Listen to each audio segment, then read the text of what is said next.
17th of February. How you all Yeah. doing? People were coming in and asking me, no podcast this week? And I was like, what are you talking about?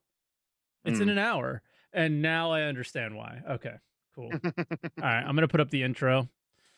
Let's do it. Think it's pretty obvious what we got today. That's right. We're talking all about the cuck chair. Yeah. I didn't even bring that one up, but I will now. 20 seconds. My intro, I believe. Okay.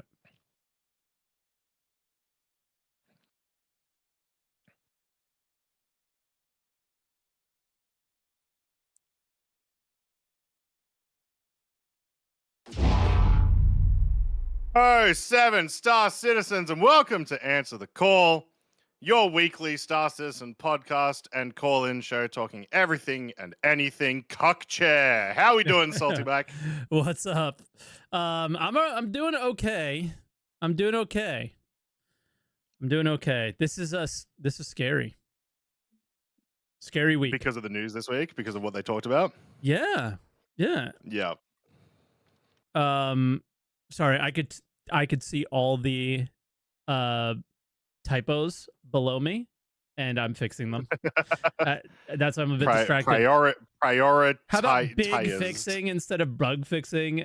It's like, oh, wait. I was like, no, big fixing. I mean, big fixing is actually kind of accurate. Yeah, it's closer than whatever that word is. Yeah, that's obviously the flavor of the week, right? We had this massive SEO. We had a thread from Xylo.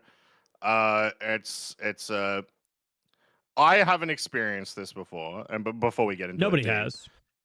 Yeah. I was gonna say, like, they've never really, from everything that I've seen, had this big of an attitude change. It seems. No, they definitely have had this attitude change. So we've seen attitude changes just like this before, which is why if you do see people being overly negative, don't jump on them and say, this time's going to be different or something, because they do. First off, they do this every year to a smaller extent, but they have done this to this extent before, in the sense of Aaron Roberts. I think it was like 2017. We're going to do this what was it called? The staggered development approach. They never did that. And they've kind of admitted to never doing that properly. Properly, yeah. Properly, no, they're doing it now. They're doing it currently. Like, some people are staggered, but it's not to the way that he, the results of staggered development did not happen that he claimed would happen, correct? And then the time after that was when it's ready. If it's not ready, we won't push it. That was part of that conversation. That's not what happened, right? And so that was part of the SEL that we heard this week. So they've admitted to all those faults, and that's great. I posted a React video a week ago of Chris Robertson 2018 saying, I've had an epiphany that, I should really focus on the current playability of the game. He never did that, right? So that's like two examples of this exact situation happening before. Will this time be different? Don't know. But what I do know is that this initiative is scary, because this initiative isn't sexy, and CIG has always gone for sexy, and sexy has always worked. Yeah. So this does not sound like it sounded like an initiative that makes them money in the short term, right? Correct. So it's like, I fully am on board. I think they're doing the right thing, but that doesn't mean that it's going to work. Yeah. Yeah. Well, let's get into it. I mean, obviously, 3-hour SEL, there's a lot of stuff to dissect. Oh my God. Breaking this down for weekend review has been... How many times have you watched this 3-hour video? 3 times. And it's like, and I'm still trying to condense it into a digestible. Short snippets. Yeah, for Yep. people, it's horrible. But I'm glad they did It was it. a lot of stuff. Yeah, I'm really glad they did this SCL. The first major sort of video content of the year. We had them do the Fortune the week before, but this one like felt actually heavy. Benoit just talking for almost 3 hours straight about relevant stuff. Like every single sort of topic that got touched on felt important and felt easy to digest for the most part, which is great. Focused a lot around like the whole start of it was, we've been having issues. We recognize we've been having issues, and we want to change how we deal with those issues, including changing how we actually look at the development of the game. Once again, at least in terms of like live service patches, right? Yeah. So the big announcement was like, they want to move towards things that are got like smaller patches that are just going to be fix focused, as well as content that isn't like enormous. So like they sort of use the example, like we'll still sort of see missions. We'll still sort of see, those very sort of small features implemented over the course of like, however long they want to do this for. But things like, pyro and whatnot, that sort of stuff, not so much. Yeah, I think that's probably a really good example that you give there, is something like pyro is not going to happen. Now, they did not say, now this is a little copium on my part, but at the same time, they did state this in the show, and people are going to doom and gloom, or they're going to be super excited or whatever. They're gonna go to the extremes. But if you actually listen to what they said, and since I watched the show 3 times, I was able to.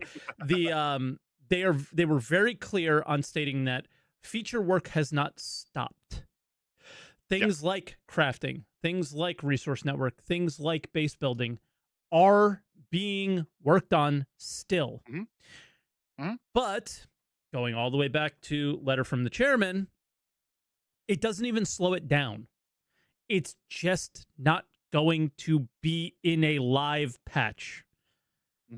You are going to see them when they are ready to be seen in the preview channel, but not this year. You're making that up. That is something you're making up in your head. It doesn't mean that it's not this year. No, he specifically said it wouldn't, but okay. Yeah. The implication is that implementation of features will likely slow down. Yes. But like a person that is working on crafting right now is not all of a sudden going to start working on bug fixing. Like that's not really how this whole thing works. Well, they did say that is what would happen. So I don't know what Torsten does. Like, I don't know what his title is. I think he's a lead, right, at this point. But if he is an engineer, which he may be, I think he's a designer, but any engineer that would have been working on crafting is getting pulled off to work on bug fixing at the moment. So, yes, obviously it slows things down potentially. Yeah. But the idea of it not coming this year at all is just that's pure speculation on your part. So and all we have is speculation. But they did say they were going to do these preview channels still. What's going to be in the preview channels? Nothing. The preview channels are for the features, guys. Yeah, a single bug fix, Mike. That's what's going to be in the preview channel. They're not doing it that way, right? And that's so there will be things there. Will they be crafting? Will they be base building? I would imagine we would see engineering and resource network stuff this year at the minimum. Our big guessing show of what we were going to have is probably not going to come true. I do not think we're going to be base building on a live server this year. Maybe we'll do some tiny version of it in a preview. Maybe we'll craft a few things in a preview. It won't be the full-on thing or something like that. But maybe you do. So I think if you're dooming and glooming and saying there's no way, and I've gone through this roller coaster over the last few days, that there's no way any of this stuff's going to happen, I don't think you were listening very well, because it is definitely still happening. I know Zero State and Jared had a back and forth on Twitter about it a little bit as well, about like what is a feature, what is content, and things like that. And I thought that they were pretty clear in the show. It's just your emotions get the best of you when you're first watching it, right? And Yeah. I mean, it's hard to like, watch that one twice for a lot of people. It's a long one. Yeah, fair. I think it is still very much a safe assumption to assume that, like, new features will be slower implemented, right? Yeah. So, like, there is obviously a big downside to this shift. Everyone that I've talked to so far, or at least the majority of people I've talked to so far, including at the Bar Citizen yesterday, which was fantastic. We had 80 people. It was awesome. Awesome. It was so good. They're all really keen for this. They do enjoy the idea. Like, they much prefer the idea of a current Star Citizen but working Yeah. over like a better Star Citizen in terms of like features and stuff, but you're still running into all the same bugs for the next few years, right? Well, especially with the way things have started to go. They can literally like have 14 miracle devs show up to the studio and make every feature that has ever been promised ever today. It would finish today. Star Citizen is done. All the 1.0 features, they're all done today. But if I can't get out of my fucking hangar, it doesn't matter. It doesn't matter. And I think that they finally recognize that they have let this thing go for so long that if no matter what sexy thing they do, they couldn't sell it anyway. Yeah. They can't even sell a ship if you can't get to your hangar because the elevator doesn't work, right? Like, it has gotten so bad that they have no choice but to do this. Now, you said everybody was keen on it. I feel like everybody understands that this is the right thing to do because of what I just said. But I've noticed that nobody is confident. Nobody is exuding extreme confidence about this thing. Everybody has that little bit of nervousness and doubt. And I don't know. And I got shit for having that feeling and people going, "Oh, well, you said that you want the game to be good, but now you want features." And it's like, no. Yeah, I want both. Like, who wouldn't? Yeah. Right? Like, that's why we're here, to play the fucking video game, right? But it's going to be a balance. Like, for me personally, if we have pretty basic level of like the engineering stuff, the crafting, and the base building to some extent this year in a preview channel, I would be smitten with how the year went. Yeah. Right? Because assuming the bug fixing and whatnot was also working. Was also happening. Exactly. Yeah. I would be very happy with how the year went because I would have gotten to sink my teeth into new stuff and dive into that and be excited by it. I'm not playing it on live and experiencing progression with it or anything. That's okay. We've done that forever. We've had wipes, whatever. It doesn't matter to me. And then we get to see the game start working better, right? Yeah. And I don't know. The only thing I would say is they put a thread out for you to list your priorities. Did you reply to that thread at all yet, or not planning on it? No, not yet. I am planning on it. I don't know exactly the route that I want to go. I'll probably read through a bunch of other stuff first. But I replied to somebody's, one of the top voted ones, and I just replied to. I upvoted it and I replied to it and said and added to it, and mine was inventory as one of the things that I really want them to fix. I feel like I'm talking a lot, so I want to stop and let you get in. There's a lot to talk about. Yeah. So it's fine. Well, I'll let you eat whatever you're eating too. So there you go. I'll cover for you. I was eating my apple last week. You can eat whatever you need to this week. The thing that I said was and that I am really nervous. Like, this is the one thing that I hope they clarify a little bit, and I did not get from the SEL, and I did not get from the Roberts letter, is bug fixing isn't raising your standards. So their standard of what has been releasable over the last 5 or so years is unacceptable, in my opinion. I think I know. Yeah, I think I understand what you're saying. So, like, especially when you talk about inventory, selling, and all these things, their standard is way too low. So what I hope this also means, and they weren't mega clear on it, but bringing bringing freight elevators, bringing inventory, bringing gunplay, bringing flight and master modes, things like that up to a standard of playability that is what you would expect from an alpha is is a place they need to go, because their standard is non-existent, and that is not quality. That is not a quality of life improvement. So like their definition of quality of life is very weird, and it's like, oh, we did this thing that is totally normal to do in every other video game. That's not quality of life. That is bringing your game to a standard of where it should have been forever ago. And I hope that's also part of this initiative, that it's not just bug fixing. It's the experience that the player has is less full of friction. Bugs cause friction, but they're horrible choices on some of these designs and things that they've done. Star map, quantum, those things. Some of them are friction full, not because of a bug. It's because of just bad choices. So I hope that's part of it. That's an interesting one, because it's like, where does that fall on the on your reprioritization? Where does that fall? Yeah, exactly. That'd be an interesting one. I wanted to touch on something you mentioned earlier, which is like people aren't confident yet that like this is going to work. They aren't. So my biggest and the community thing isn't. They aren't. They really aren't. I've like talking to so many people. It was like, oh, we got to wait for the actions, right? It's the classic, got to wait for the CIG actions. When I watched the SEL and like saw them post the thing on the Xylos post, and I saw the Jared talking to people on Twitter and stuff. The whole like thing to me of like, no, like clearly there is something that's happening in the background that is genuinely like they are doing management changes of some description in the background. It's just the way that they were talking about all of this. I do think that they do have a genuine reprioritization. I think that it is proper top of their list. We need to make the game playable.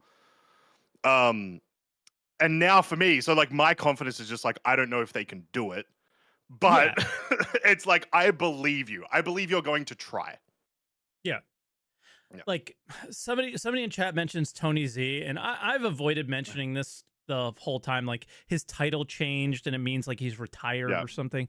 There was like a very interesting shot that it seemed like in his direction. I might be reading too into it, but Benoit was like, these mission devs are using archaic scripting systems from another era. And it was like, oh, Tony Z made that scripting system. And I was like, oh, okay. Like, is he taking a shot at him or what? So yeah, there was that, but that's my only mention I'm making of him leaving, because I find the community's obsession with the people who work at the company to be unhealthy. What do you mean? Elliot is my god. Well, it's different when the members of so like if Elliot left, if DJ left, if Zach left, if I think I'm out of the left. project if that happened. No, you wouldn't be. But you see what I mean? It would feel so shitty because they're a member of the Star Citizen community. They're not just devs. Tony Z is just a dev. Chris Roberts, obviously, if he went, it would be a problem, I think, right? But everyone else is not connected to you in any other way. So, like, why do you care? It doesn't matter. Like that. Like people are like, oh, the sky is falling. And it's like, you don't know that. You don't work there. You don't know. but if it's the people that you like engage with every day, you would be sad for obvious reasons, right? But Tony, when did he last talk? Who cares? Yeah. So what they talked about after they were like, hey, we're reprioritizing, bam, is they actually then said, wait, and here are some of the steps that we are going. Well, we'll talk about that later. We'll talk about the cock chair later. Wait. But what about this? We've still got a 3-hour video. They said Benoit was like, here are the solutions that we're going to try to do in the background to make this happen. Now, I don't remember the term he used, but and you might remember, Mike, because you've watched it 3 times. I feel so sorry for you. Yeah.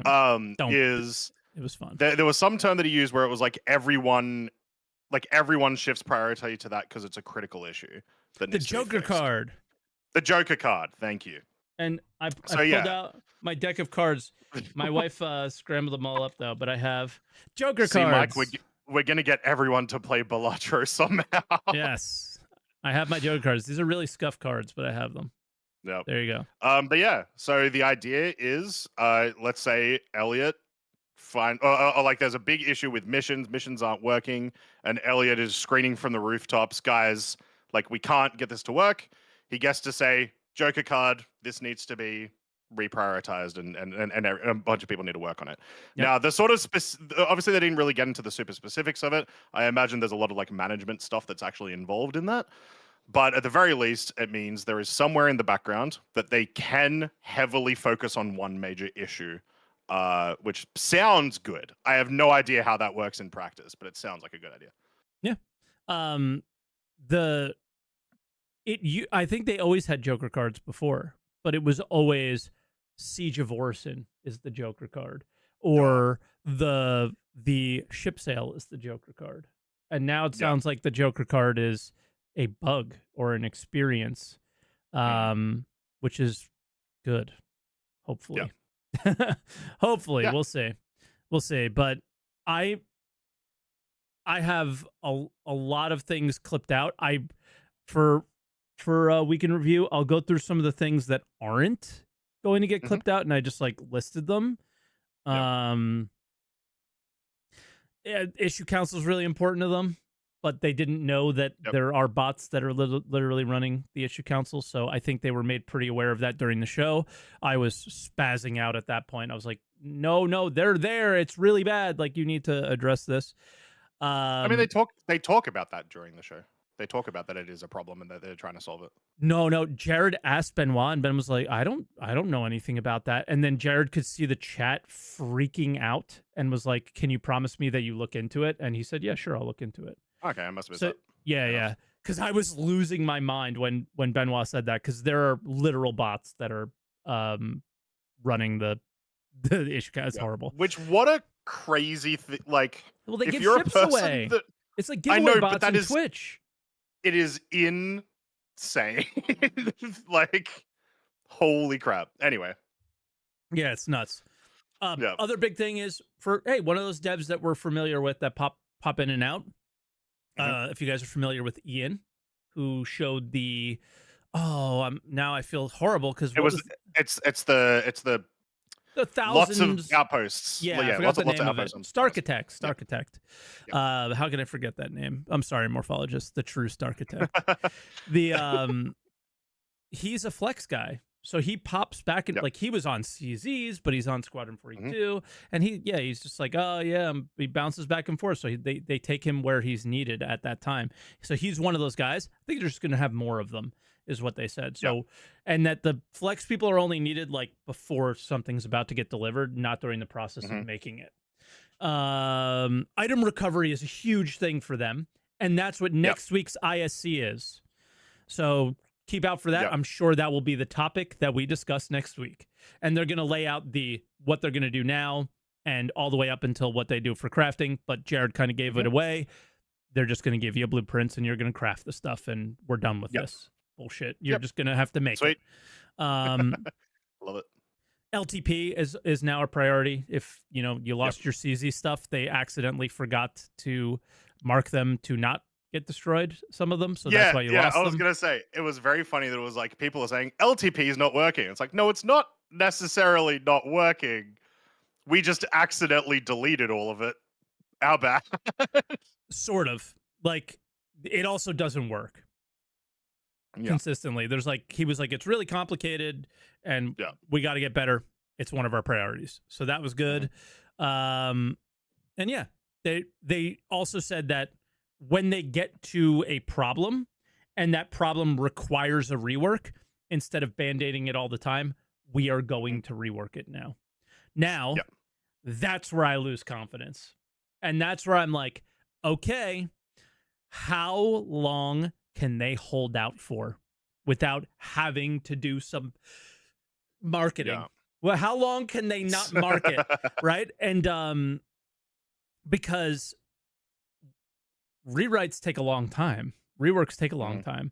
So we know there's one with the transit refactor. We know there's been one with Yep. the mission refactor. Sounds like they want to do one with long-term persistence. What else Mhm. are they going to how excuse me, how many years will this stuff take? And how Yeah. long can they hold out on some of these? And will they kind of break at some point? Is where I feel like at some point they're going to. But on a, I kind of want to shift our conversation a little bit. Mhm. How do you feel about this narrative push? Have you Yep. finished phase 2 yet on any side? No, I haven't even finished phase Okay. one. Still far too many Ah, issues. shit. I can't. No, I know what happens, but we should not talk about the story ending just at all.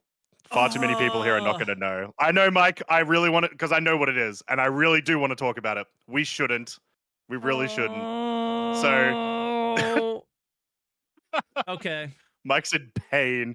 All I'll say is, all I'll say, at least in regards to it, is when I did hear about it, I was very impressed. And it's very cool, and I love it. And It I also think they was did it a really good job. it was too subtle. Mm. It was too subtle. Yeah, Like it's okay to be sneaky, but it was too yeah, subtle. Astrobub, I yeah. believe, already made a video about it, just so you know. Hmm. So if you guys want to know what we're talking about, I think he's made one. If not, I I'll be giving it away and we can review. So Yeah. there'll be spoilers there. Yeah. The only sort of thing that I'll mention about it is as sort of always, I would love the narrative stuff to be a little bit more immersive, as in like videos playing in like your stations or whatever it might be, which they have done before, right? They've Sure. done that with Xenothreat. Um, that kind of stuff goes a lot to telling a story. But I do think they've done like the narrative writers at the very least did a great job. The writing of this And story was yeah, cool when if yeah, you actually notice the story.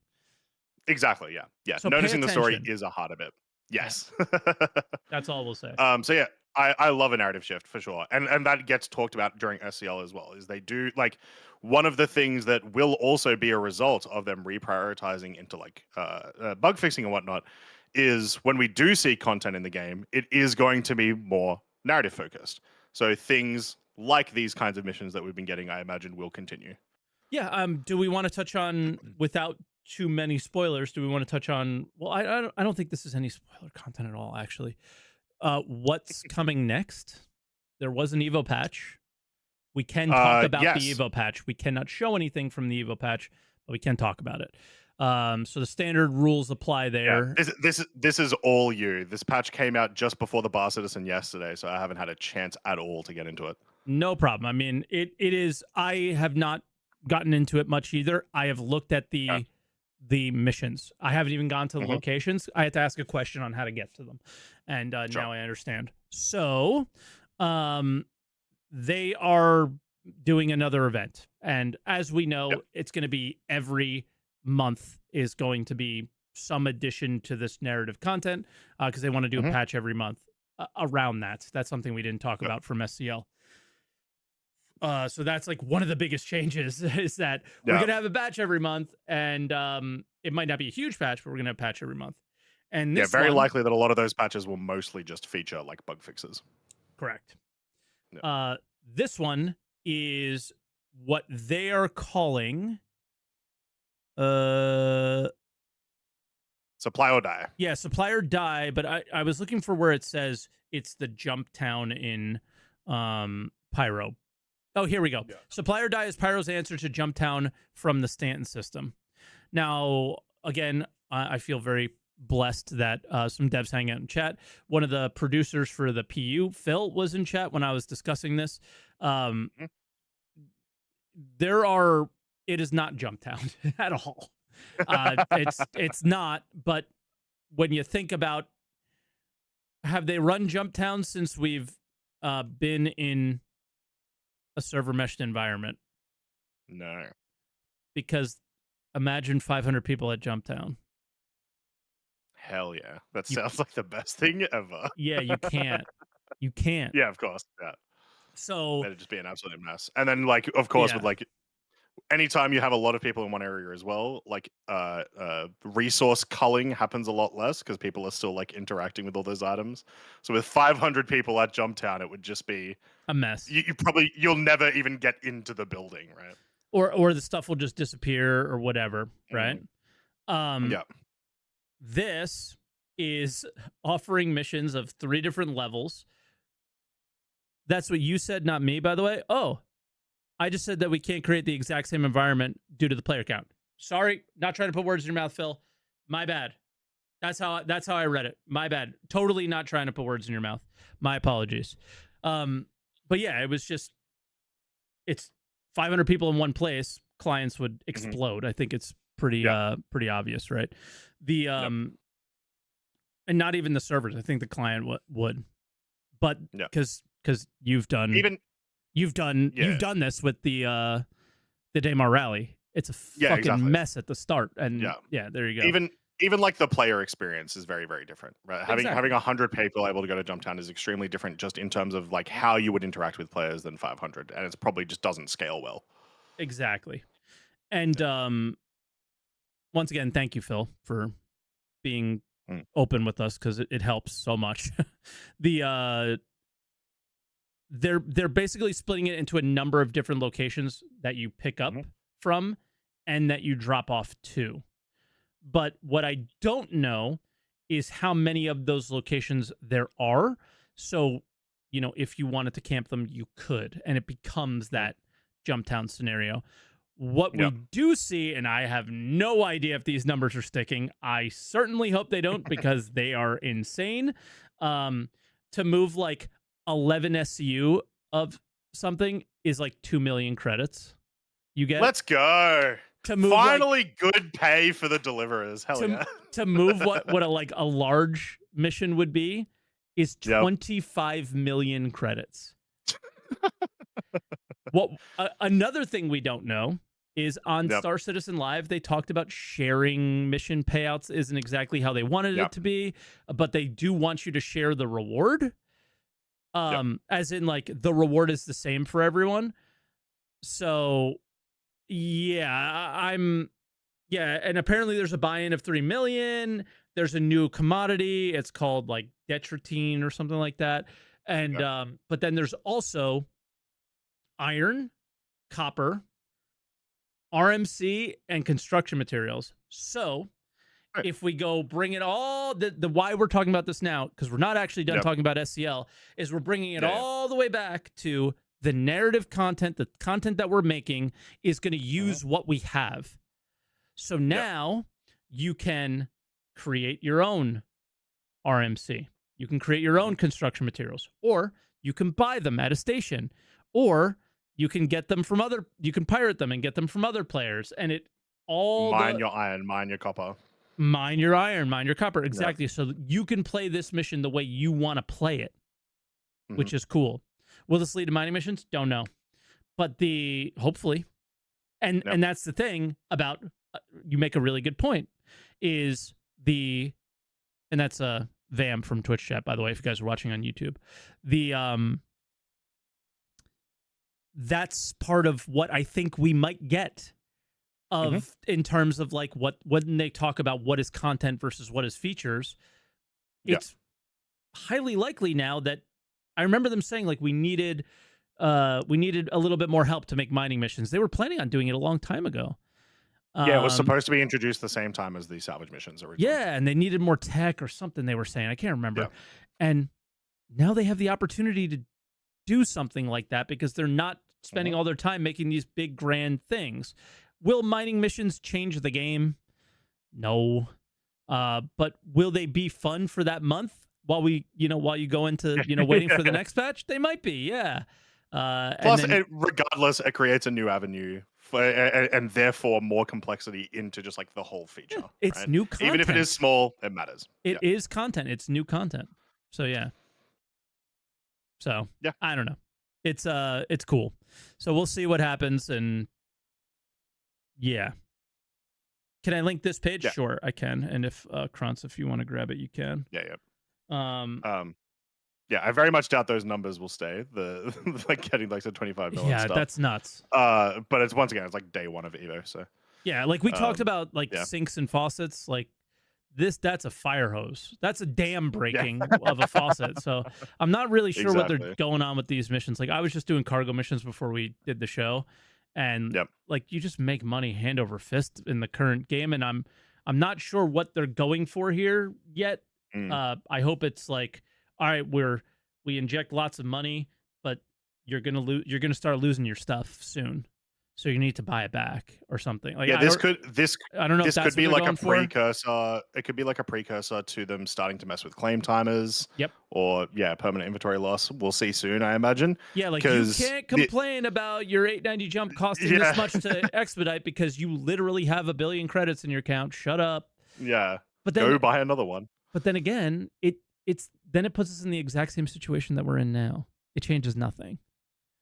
Mm. So if we all have too much money, like, so I'm confused by the mission payouts currently, especially when they seem to care about their economy, as was their communication towards the end of the year. Yeah. So I'm Which lost. I mean, once again, the economy team is still like actively working on every single patch, changing a ton of stuff. Yeah. And that is echoed in the monthly report, which we'll probably get to later. Mhm. So I imagine it's like that is probably the most work in progress thing that we actively see changes of every patch. Yeah, not 100% what their goals are for it though. Trying to think of what other points we might have missed from SEL. I mean, it was so much. So 3 hours. yeah, so after they talked about here, like we know there's problems. Here are some of the solutions to, or what we want to do to the solutions to the problems. They also then talked about the actual, like, here is a big issue. Go. What caused the issue? Like, how do you guys want to fix it?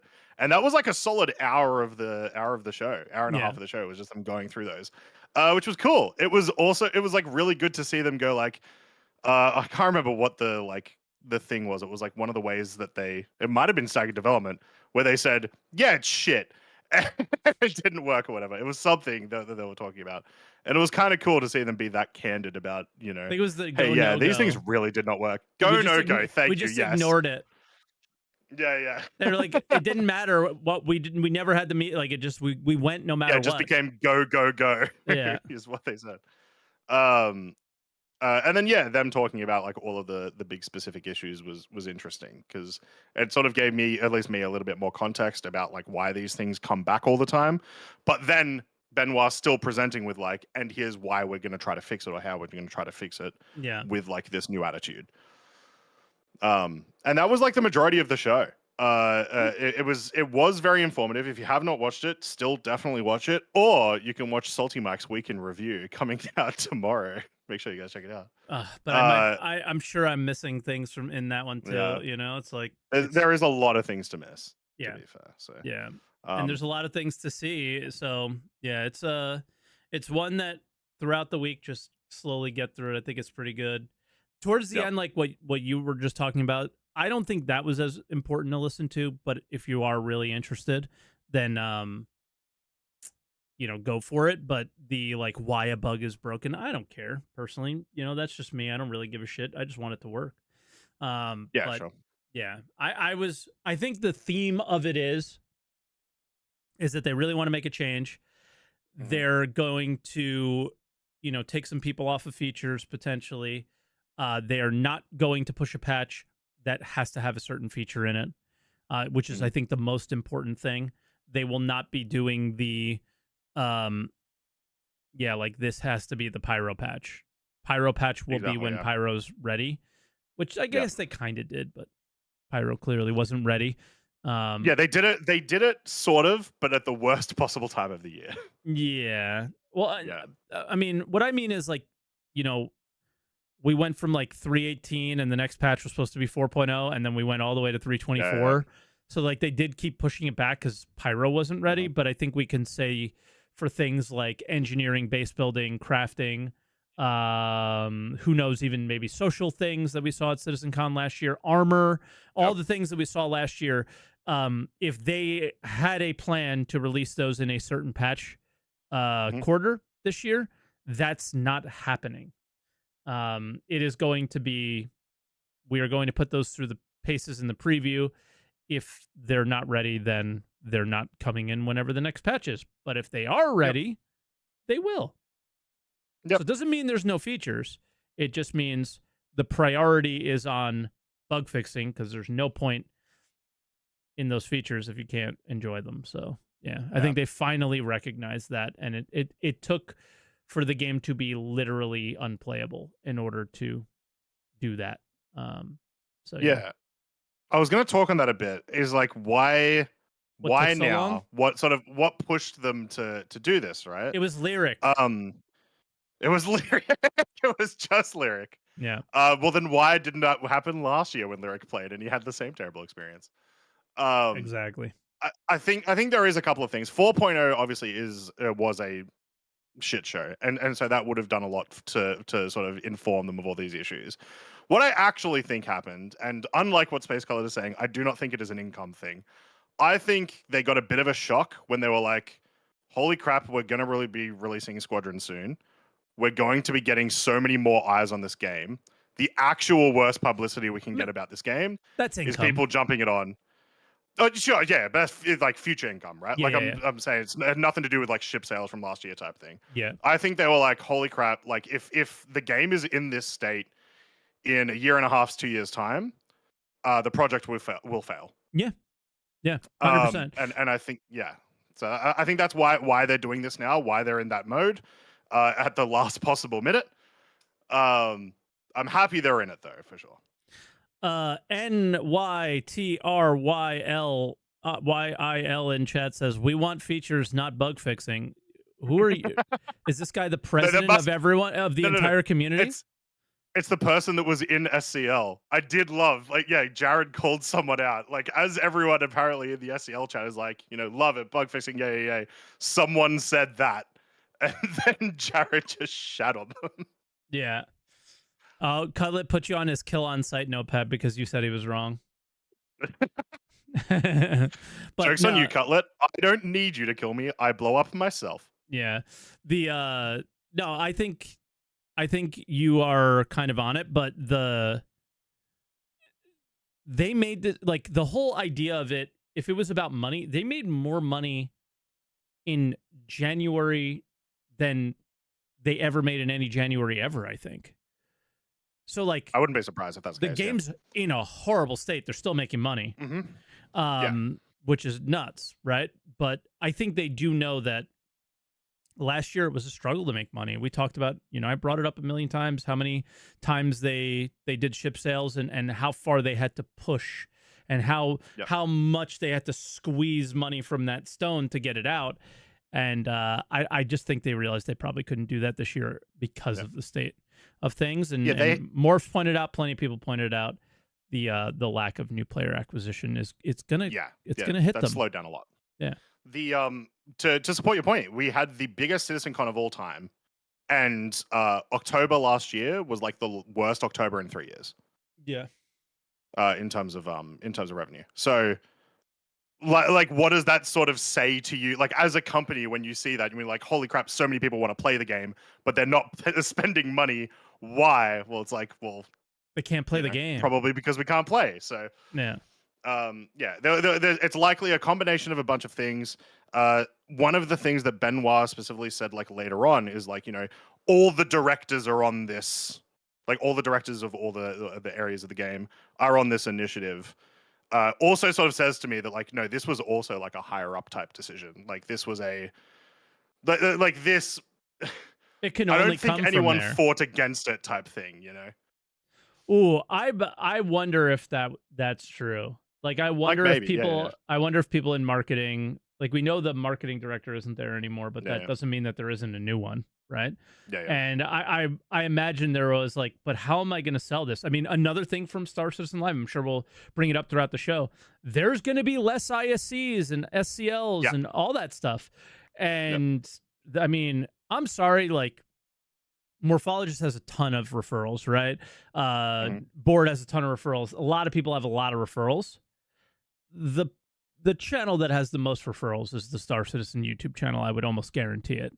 And that that is a big part of their marketing, right? And to Mhm. just have to stop that is not it can't have been an easy decision. No, I don't think so. Yeah. I will say so the I don't even know if it's the right word. The like homogenization of SCL and ISC that's going to happen this year um, is likely more to do the fact of there's going to be less features to talk about Yeah. rather than necessarily them being able to produce the content. No, they're able Um, to, but there's no yeah, content to produce. exactly. So Yeah. what I'm kind of hoping that they do over the maybe not this year, maybe once they get more into the rhythm of it, um, is I would love to see obligatory Eve reference every single week. CCP do a weekly show, and sometimes, in fact, most of the time, they're just they're just in like a squad, and they're just doing some PvP and stuff. And I actually would really love to see some of that from the CIG devs. Like getting to see the people that make your game enjoy the game just does a lot for community building, and that's what those shows sort of are designed for anyway. Those ISCs and SCLs and stuff. Well, what people like myself question, and I see some people in Twitch chat also, Hmm. I don't think many of us believe that they enjoy their game. I think there are very few people that do. The only person that I know for a fact jumps in and plays Star Citizen is Elliot, and he likes doing the cargo missions. That is the only person that I am fully aware. No, Elliot, Lars, and Ian sometimes Yeah. play the game. Those are three people that I know for sure. Everyone else, we don't know. And people Hmm. believe because of the state of the game, because of the decisions made, probably not by those developers, let's be honest, Hmm. right? The mentality is the game is so bad because the developers don't play. When the reality probably is the game is so bad because marketing has run this game for 5 years into the ground. So now something has changed. Whatever it is, don't care, but something's Hmm. changing.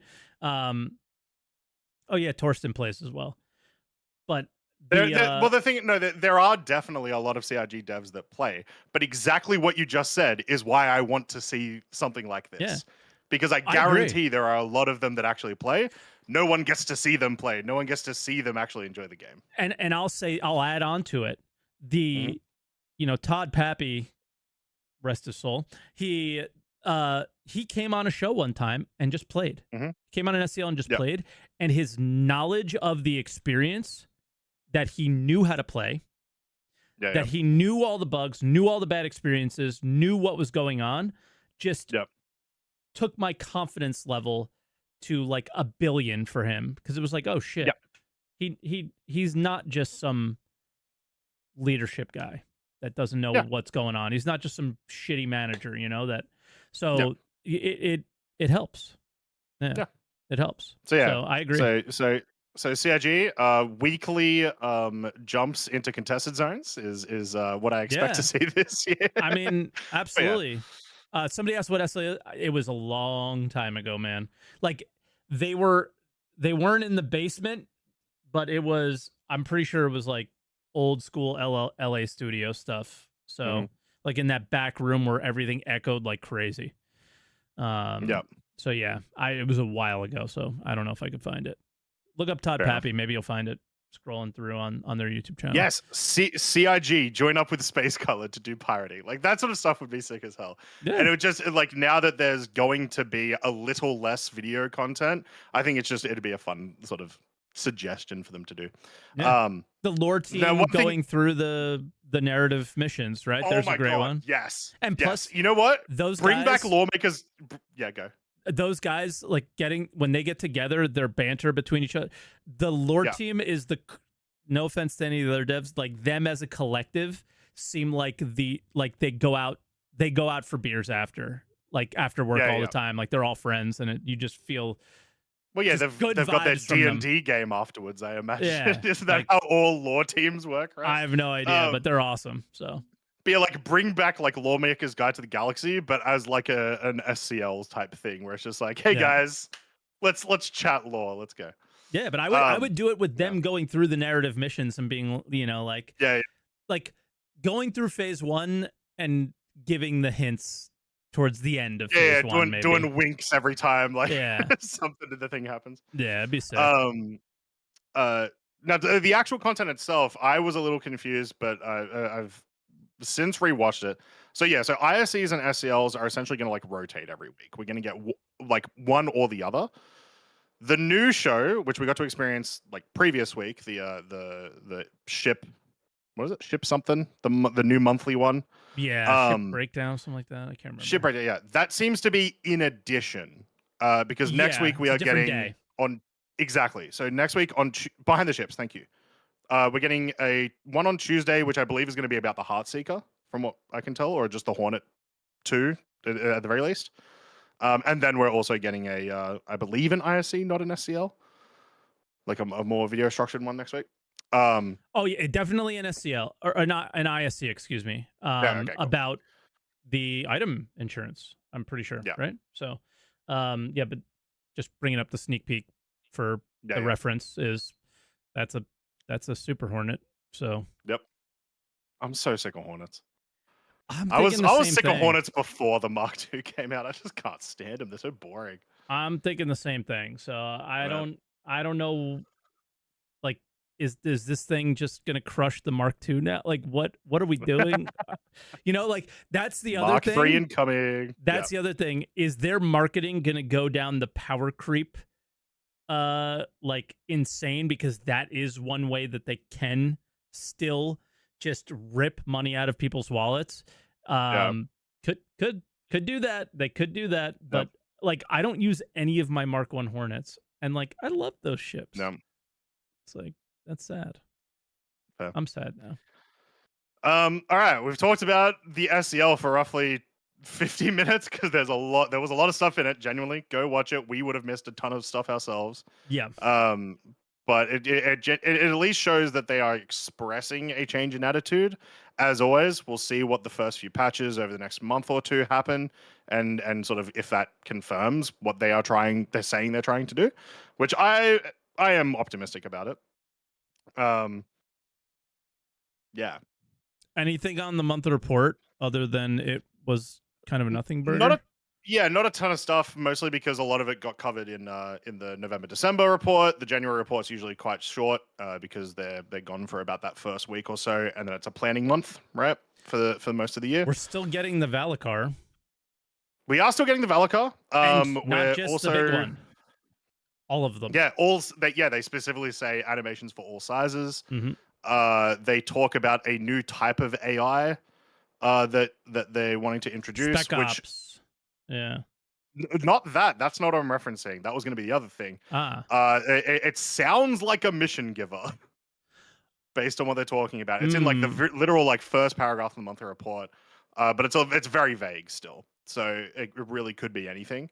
They do talk about NPC that will utilize the amalgamation of several behavior types. Okay, I don't know what that means. So like that kind of what Herbie's saying, that could be worm AI, but I would imagine worms are just like aggressive. Yeah, and that's it, right? So not 100% sure what that could actually end up meaning, but it seems like it could be like a mission giver or possibly right now NPCs are either like aggressive or they just don't have guns. Maybe this is both. It's a character that like freaks out but then grabs a gun and becomes aggressive or something. Who knows? Also, like, here's the thing that is very interesting to point out as well is work was done, but I don't think it was completed on a proprietary tool that will allow the designers to generate a script of the in-engine dialogue flow to ensure the lines work as intended. There was no talking in any of the Fight for Pyro or Stave Stanton events. Yeah. None. Yeah. Wonder if something sucks and broke and they needed to make a new tool, and that's what this is. So that could be the case, yeah. Yeah.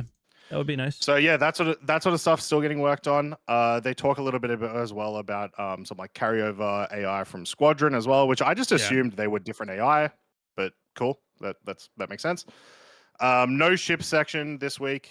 But last week we had a massive one that was just like, hey, we're working on 20 ships or whatever. Yeah. Poor gameplay is like, yo, game dev is hard. Economy is like, definitely written by Elliot for sure. is like, we're just giving you all the money. Yeah. And yeah, so there was a lot of stuff, and then obviously they talk about the phase 2 there and mission design and stuff as well. There was also like one maybe small snippet thing, which is I really enjoy once again, which is they talk about weather again, and apparently as they're trying to develop rain, they were like, this could work well for fog clouds, so they're looking into that now as well. Yeah. To replace your like ground fog and stuff. But a short monthly. But yeah, very short monthly report, as you should expect every January. I imagine the February one's going to be a lot thicker. Yep. Especially now that they put it out there, they can now say what they're doing. It won't be sexy. Yep. Though. None of this stuff's going to be sexy, but you're going to go, oh, they worked on that bug that I hate. Let's go. Yep. You know, hopefully that's the excitement levels. But again, is they even said it like, are we going to hit the point where we fix all the bugs and then everyone realizes that the game sucks everyone's and they want shouting more for features? Yeah, they're gonna hit that point. They're gonna hit that point. Yeah. And as long as you actually fix the reason for those things happening, then you can bring in those features, and it's not going to cause so much instability that everything's just going to die the way it is now. So, yeah, we'll see. But you know what is sexy though, Mike? Everyone's been waiting for it for the whole 56 minutes. The new subscriber flare. Oh yeah. Oh wait, that's a sneak peek. There it is. I have not seen the community this upset. Like not upset. This like they were just like the community infighting. The community infighting over this item is hilarious. Wait, they were infighting about it? Yeah. There is no middle ground. You either absolutely love this as an item, which I do. I think this is very fun, or you are furious that this is an item. Really? I'm like, I just don't care. I am the just, oh, it's a Valentine's Day item. I'm never gonna use it, but I'll sell it to somebody who wants it. Like there's definitely a market for somebody who wants this, but I'm not gonna hate on what you think is cool. My one complaint is you need to be able to replace the bed on the 600i with this bed. My complaint is that for a $10 subscription, I got 2 fucking heart-shaped pillows, and then for an additional $10, you get the heart-shaped pillows and a couch. Like they have and the bed too, right? Wasn't it? You get everything. The bed you have to buy for $10. So there's the $10 sub, the $20 sub, then the store, then a package. That's how they do it now. Yeah. And I feel like I'm being fucking disrespected as a $10 sub, like over and over and over again. Fair. That is. It's like, maybe on, man. Mike's the one getting cucked, not the chair itself. I literally am. Yeah. Yeah. I literally am. Yes, that was a fun one. In a week full of like actually like really cool news and like things to analyze, this was a top one. For sure. Yeah. I don't know. I think that's all I have so far. Do you want to go to callers? We have a lot, so we're gonna be strict with you guys this week. Yep. We always say we're going to. Sometimes we forget. There are a lot of you here. We are going to be very strict with you. Croncy was eating before the pod and a little bit during. I'm starving right now, so we're gonna get through you. You're gonna get to your points, but we're not gonna let you go too wild on it. So be succinct. Be ready to talk about what you want to talk about, and that's it. All right? Yep. All right, cool. Let's do it. All right, first caller. It's been a while. Quams. What's up, man? Quams, how you doing? Hey, how are you guys doing? Good. How are Top notch. A little hungover, but other than that. Well, I can feel you there. Yeah, it's been a while, but this topic also put me a little bit in because I was quite surprised by the long SCL on Thursday, and with mixed feelings.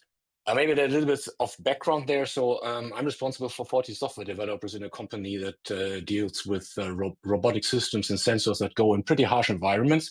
That is just transitioning from the basic startup area, yippee we do stuff, to, well, people are now relying on our product and making products and making money with it. And there's a lot of things over the last years when I was looking what CIG was doing, and I think,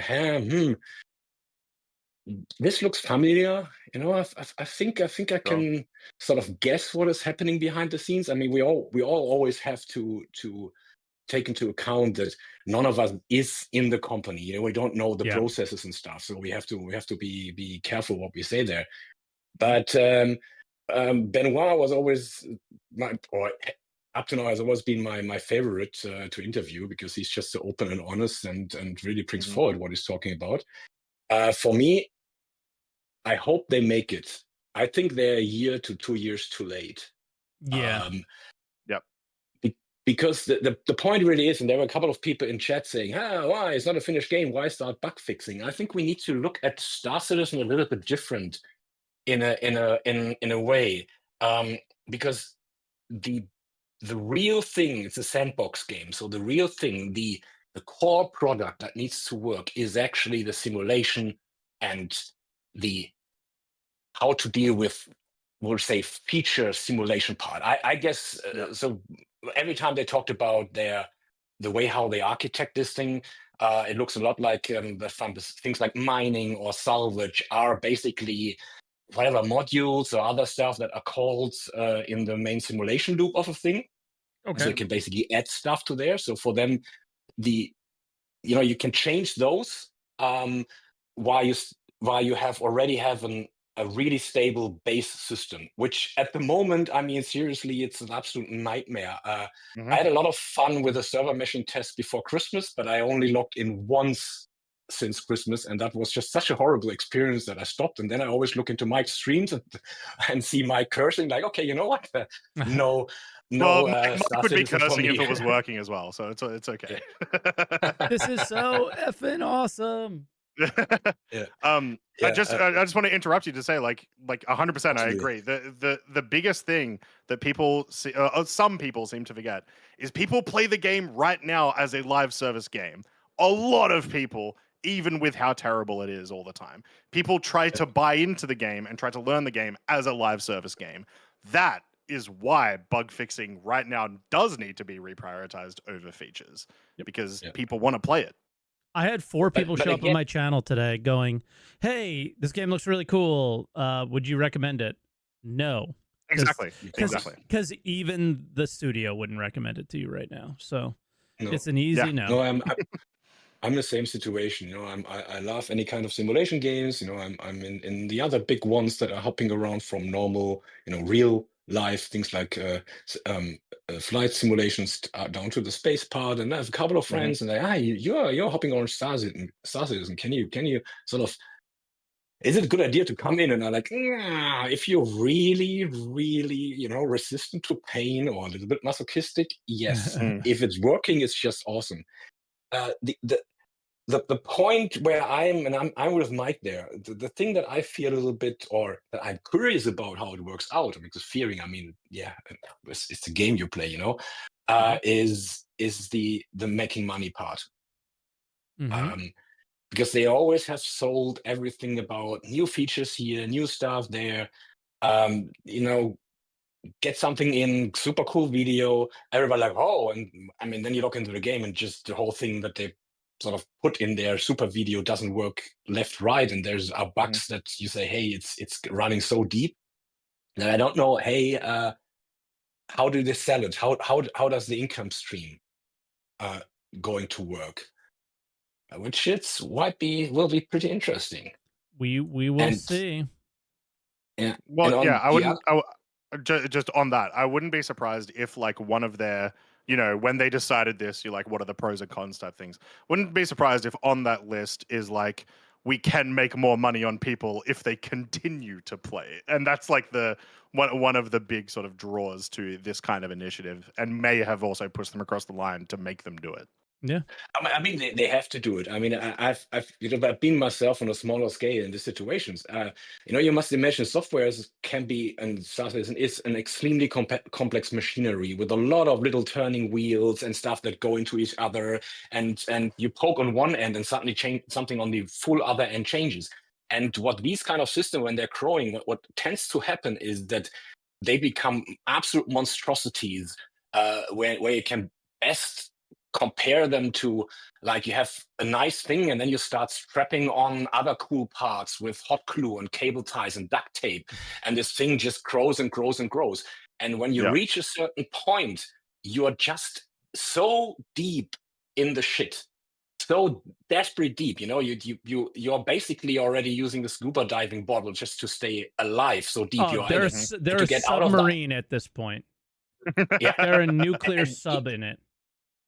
Yeah, they're maybe one of even the deep diving ones, Yeah. because they're really, really super deep. And this won't be a golden bullet. So the expectations we have there are also like, hey, they will need time to get there out of it. And I mean,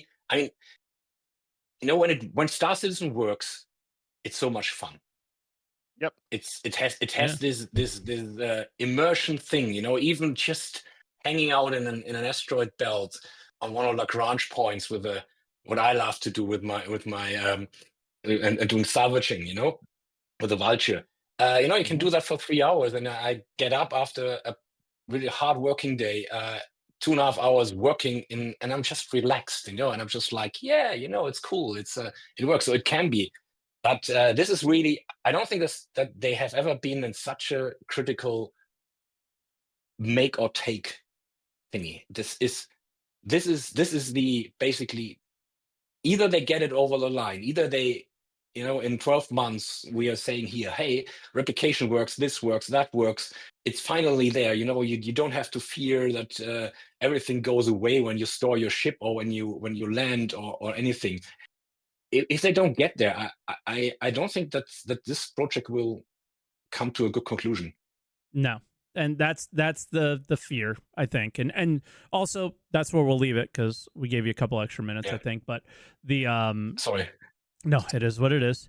But the yeah, I think that's 100% right. This is the first time that I think people have actually felt like, oh, this could be the end if they fuck this up as well, right? So that's a real reality. All right, Quams, we'll let you go, and we'll get to the next one. Yeah, but thanks for your call, and thanks for your insight as always. Appreciate it. Yeah, really, take care. Bye. Have a good night. Our next caller is Campu, and I love it. They were muted and now they're not, so they're paying attention. We know what's going on. What's up, dude? Can you hear me? Campu? Sure can. Yeah, first time caller, long time listener. Awesome. Excited to be here. Excited to hear the big news. It's not all positive, right? There's a bit of anxiety. Yeah. Included.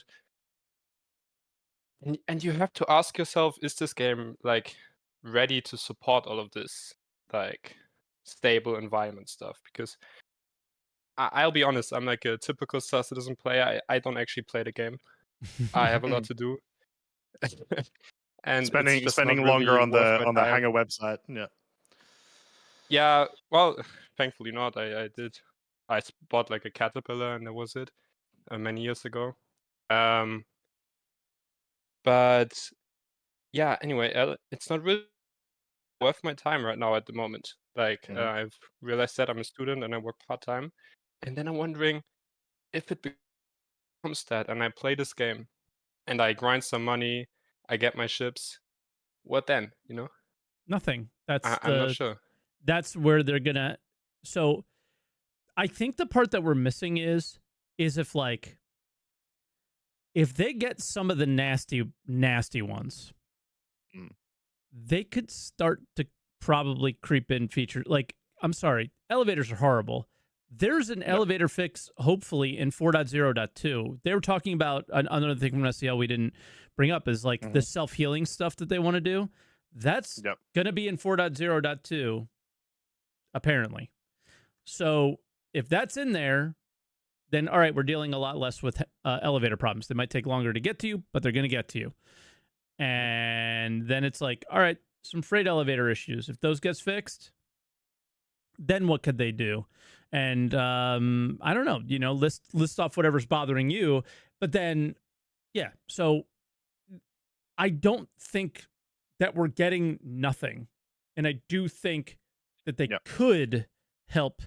I don't think we're going to be playing what we play today 9 months from now. It's going to look a little different. It's just not going to look insanely different. And I would agree with you. There's not enough there to have me jump in this game and truly play this game every day. Like, I was doing cargo rep. Why?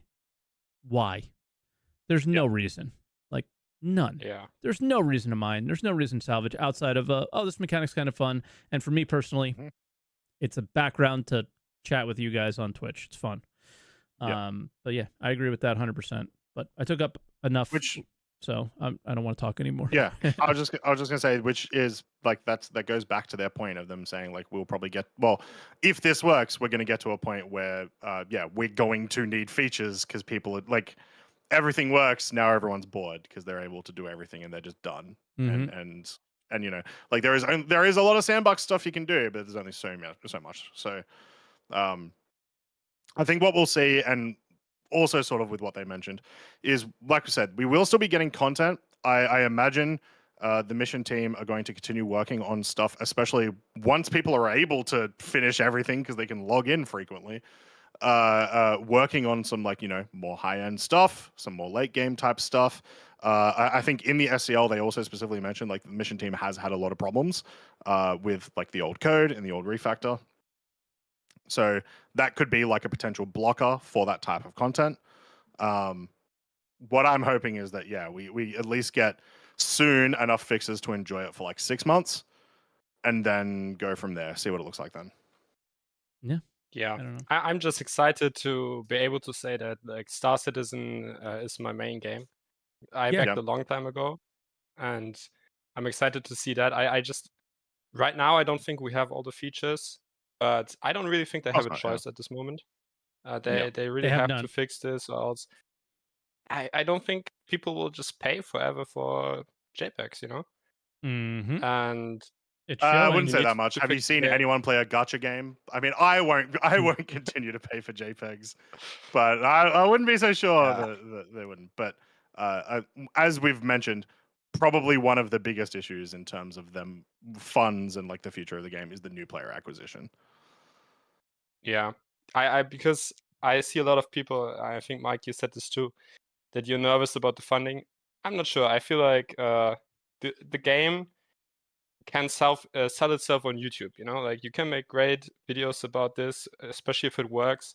Maybe you can't play it for 6 months if you actually play it, but I think it's enough for people to see a cool YouTube video and then buy an Aurora.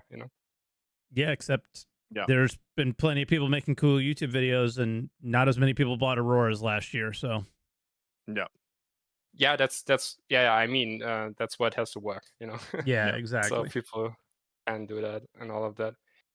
But it'll have to be like DayZ. It'll have to be like DayZ. It'll have to be like Rust, where the games are pretty scuffed still in a lot of ways, but you're able to tell cool stories and make up your own, stuff.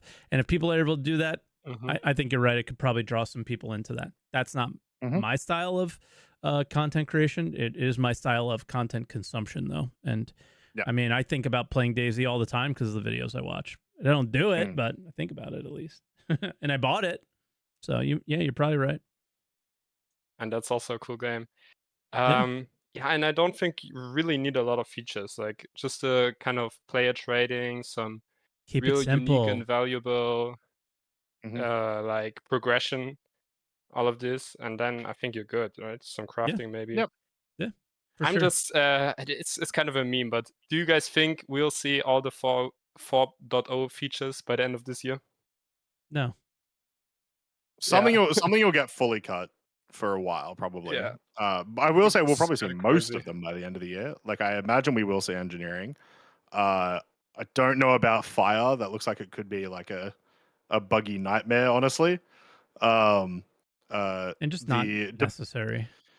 Yeah, exactly. Like it'll be cool, but it doesn't like completely change how you play the game, type thing, right? I think we could also probably still see the pyro emissions that I can't remember what they're called at the moment by the end of the year, but something will get cut for later. Yeah, for sure. Plenty of things, I'm Yeah, sure. I think I talked a lot, so we can go to the next guest. Perfect. I'm just excited to see this Sounds game good. get great. Yeah. Yep, we all are. I just want to see it get good. Great can come too. All right, Camp, it'll be good. I just want to see it be fine. Yeah, seriously. I mean, honestly, I think that's even what their messaging is. Like, just don't want it to be shit. That's all. Yep. All right. Yep. All right, let's bring in our next caller. Our next caller is Frosty. What's up, Frosty? Frosty, how we doing? All good. Lovely. So after the SEO, kind of Mhm. like meh. It is a needy thing, but it's kind of a most of these things should have been addressed ages ago. The two reasons why they're probably doing this is first is server meshing. It's brought issues that were known issues, but it's kind of things where they couldn't ignore it anymore. Mhm. And they've got to do this. And probably the second reason is Squadron 42. That is a definite. Because I will say, I think a lot of people missed in the SEO. Benoit said that they want to finish out Squadron 42 this year, by the end of this year. And if you want to go into the business and, making money aspects, if you're doing this now, and obviously it's because when Squadron 42 releases, you're gonna have people influx into the PU, and for me, a little bit of copium is they're probably aiming to release it the first half of next year, because that's when they can maximize profits for the first ship sale would be Invictus, and obviously if they release it around there, they can maximize their profits for Squadron 42 and the PU, because obviously when Squadron 42 goes mainstream, so does the PU. You can't stop that from happening. So PU has to be playable by then. So I think CRG has made a calculated, high risk thing with their funding this year. But if they can do it right, and if they, stick to what they're saying and actually do it, by the end of next year, they don't have to worry about funding, because they're going to have a massive influx of funding. They make around 110 million. So that they could easily double that if they wanted to, and if they can do it properly, they can do that. So they don't have to worry about funding. They've got a proper foundation to work on. People say, even I said, like, having little to no features this year is gonna, it is gonna hurt, but at the same time, it gives them that base to build upon. And then for us, obviously, we've got Squadron 42, and we've got a proper, PU to play on. So it's kind of it is a massive risk, and they should be scared, but at the same time, it's a necessary thing. But then again, on the other side of it, most of these issues should have been addressed beforehand, not left to rot, like the transit system and all that stuff, to what the issues that we're having now. So yeah, of course. Yeah. Like, I mean, I have nothing to add to that. Nailed it. Like of course, all of those things should have been solved before. We've been complaining about them the whole time. So I'm still going to be very excited when they say we're going to address the problems. Yes, which is we don't get mad at people for being excited that they're finally addressing the problems just because they didn't do it 5 years ago. Like, yes, you would be right, but you would also be an asshole. Yeah, and like everyone who is excited for the problems is also like, like we all recognize that these were issues ages ago, and we didn't like them then, of course. So it's more of like it's just a good sign that they are showing to have this attitude. And like maybe a little bit more than previously, as like, there's been extra things, like it's not just like one post, we're gonna do it. There's like a little bit more backing into it with what they've been doing over the last month. So, but the issue is as well that they, they say that with the monthly the patches, that like you said, Mike, earlier, they have to have a higher standard. Yes. Because they didn't show that with 401. They did not. Yeah. And obviously they said in the SCL that there's some things that they couldn't put in the patch because they needed to, take down servers, etc. And obviously they have an answer to that, but they haven't implemented that yet either. So it's something that they've just got to get on with and do.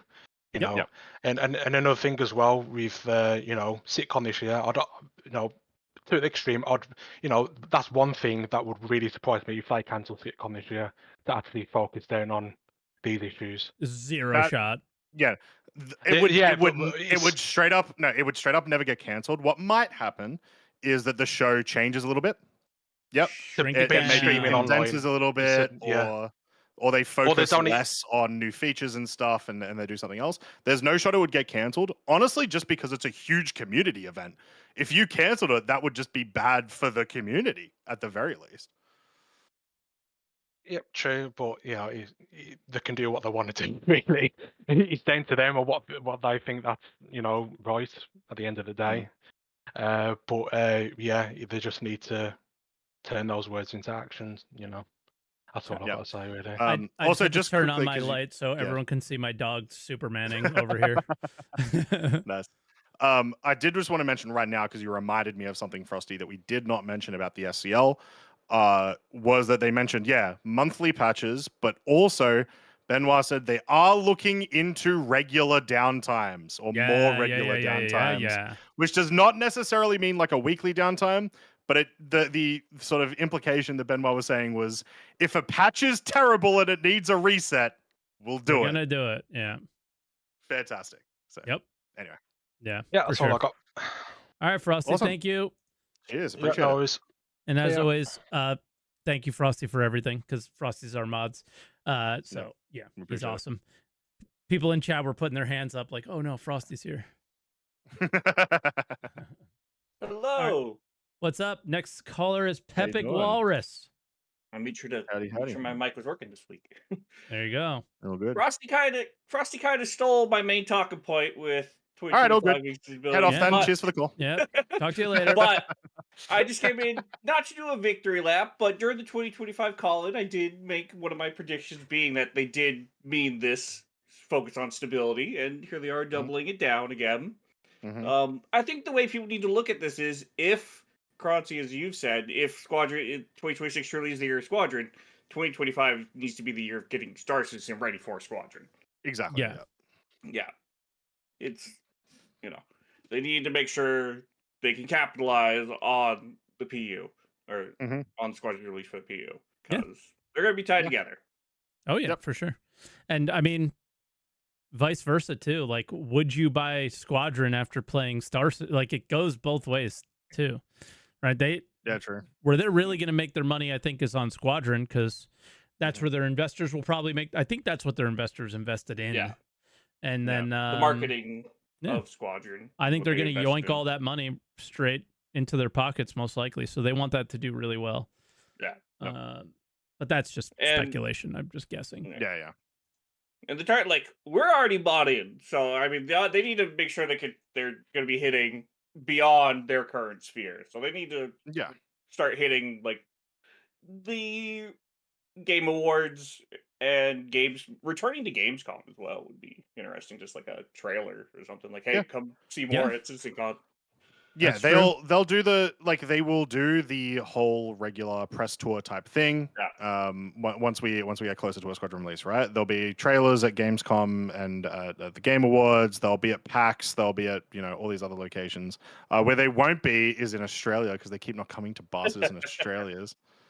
But I imagine we'll see all of that, to the point that we'll probably actually see that towards the end of this year, if it is in fact ready for 2016, which is a big caveat. 2016 plus 10.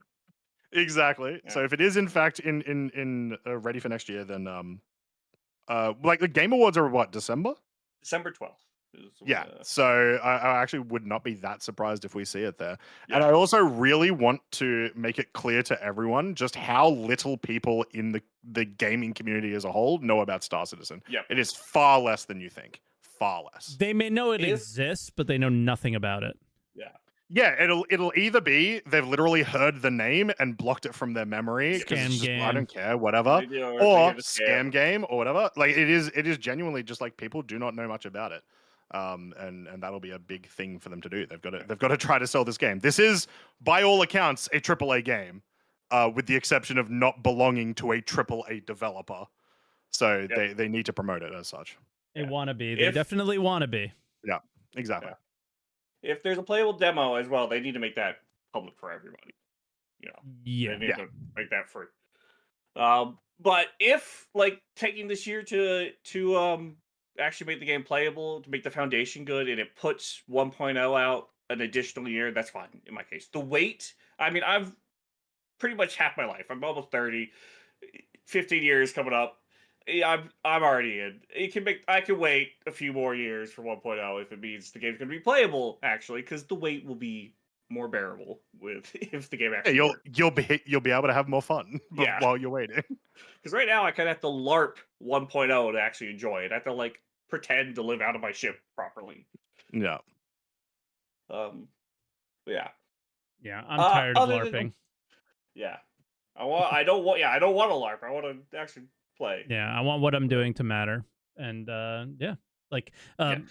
Croncy already did his Eve reference, but like when I log into Eve every day, I have things to do. I'm not LARPing. They're actually meaningful. They mean something to me, and that's what makes it enjoyable. Yeah. They are pretty mundane things, but because they're meaningful, it takes mundane things and takes them from down here, like we have them in Star Citizen, all the way up here, and make them fun. Like just it's literally that simple. You don't need to overcomplicate it. And I hope when we do get content and whatever features we do, is they have that part in mind, right? You don't got to overcomplicate things. Just keep it simple. Yep. But that's my main talking point. I'll just go through just the quick things. The cuck chair, I think might very quick. Yeah. You've got like 2 minutes. The cuck chair might be the best subflare yet. Only other thing that can top it would be an M50 race car bed subflare. Oh man, that'd be hot as hell. Yeah. Oh my god, I love that idea. $30. I like the narratives. I think use. Don't spoil. Don't spoil. I haven't finished. I haven't finished phase 2. Okay. I think I know, but but using this time to basically as a prequel to the 1.0 story, like the next few years, just build up to that and let us get involved in that. Get community gold in, and then once a quarter. Or like even like twice a year, have Chris and Rich Tyre play like a live stream. That'd be awesome. If they... That's what I'm saying. That'd be sick. Just to very quickly touch on the narrative thing.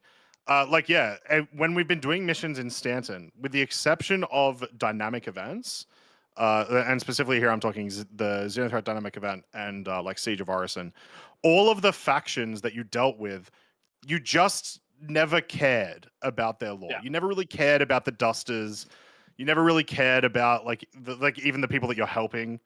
Whereas now, the interesting thing with this phase 1 and phase 2 is like, okay, I dealt with the Citizens for Prosperity and the Headhunters, and now when I go to do missions for them regularly, there's like a lot more connecting me to them, which is cool. That's what you want. I still feel that I don't care. I still feel that I don't care at the moment though. Because when we do stuff with them, it doesn't impact the game world as much. I guess it does impact us and where we're allowed to go, which matters and is very good. And I'm happy they're doing it, and do not want to knock that. That's why. But I think they can go. They can go further. Yeah, that's why I like to see community goals. Like for this, whatever of the 3 factions have the most engagement, make them the winner. Like give them some advantage in the next chapter. But other than that, I'll lead it to the next guy. So, farewell. Sounds good. Well, thank you for the call. We appreciate it a lot. We'll catch you around for the next one. Cheers, man. Yep.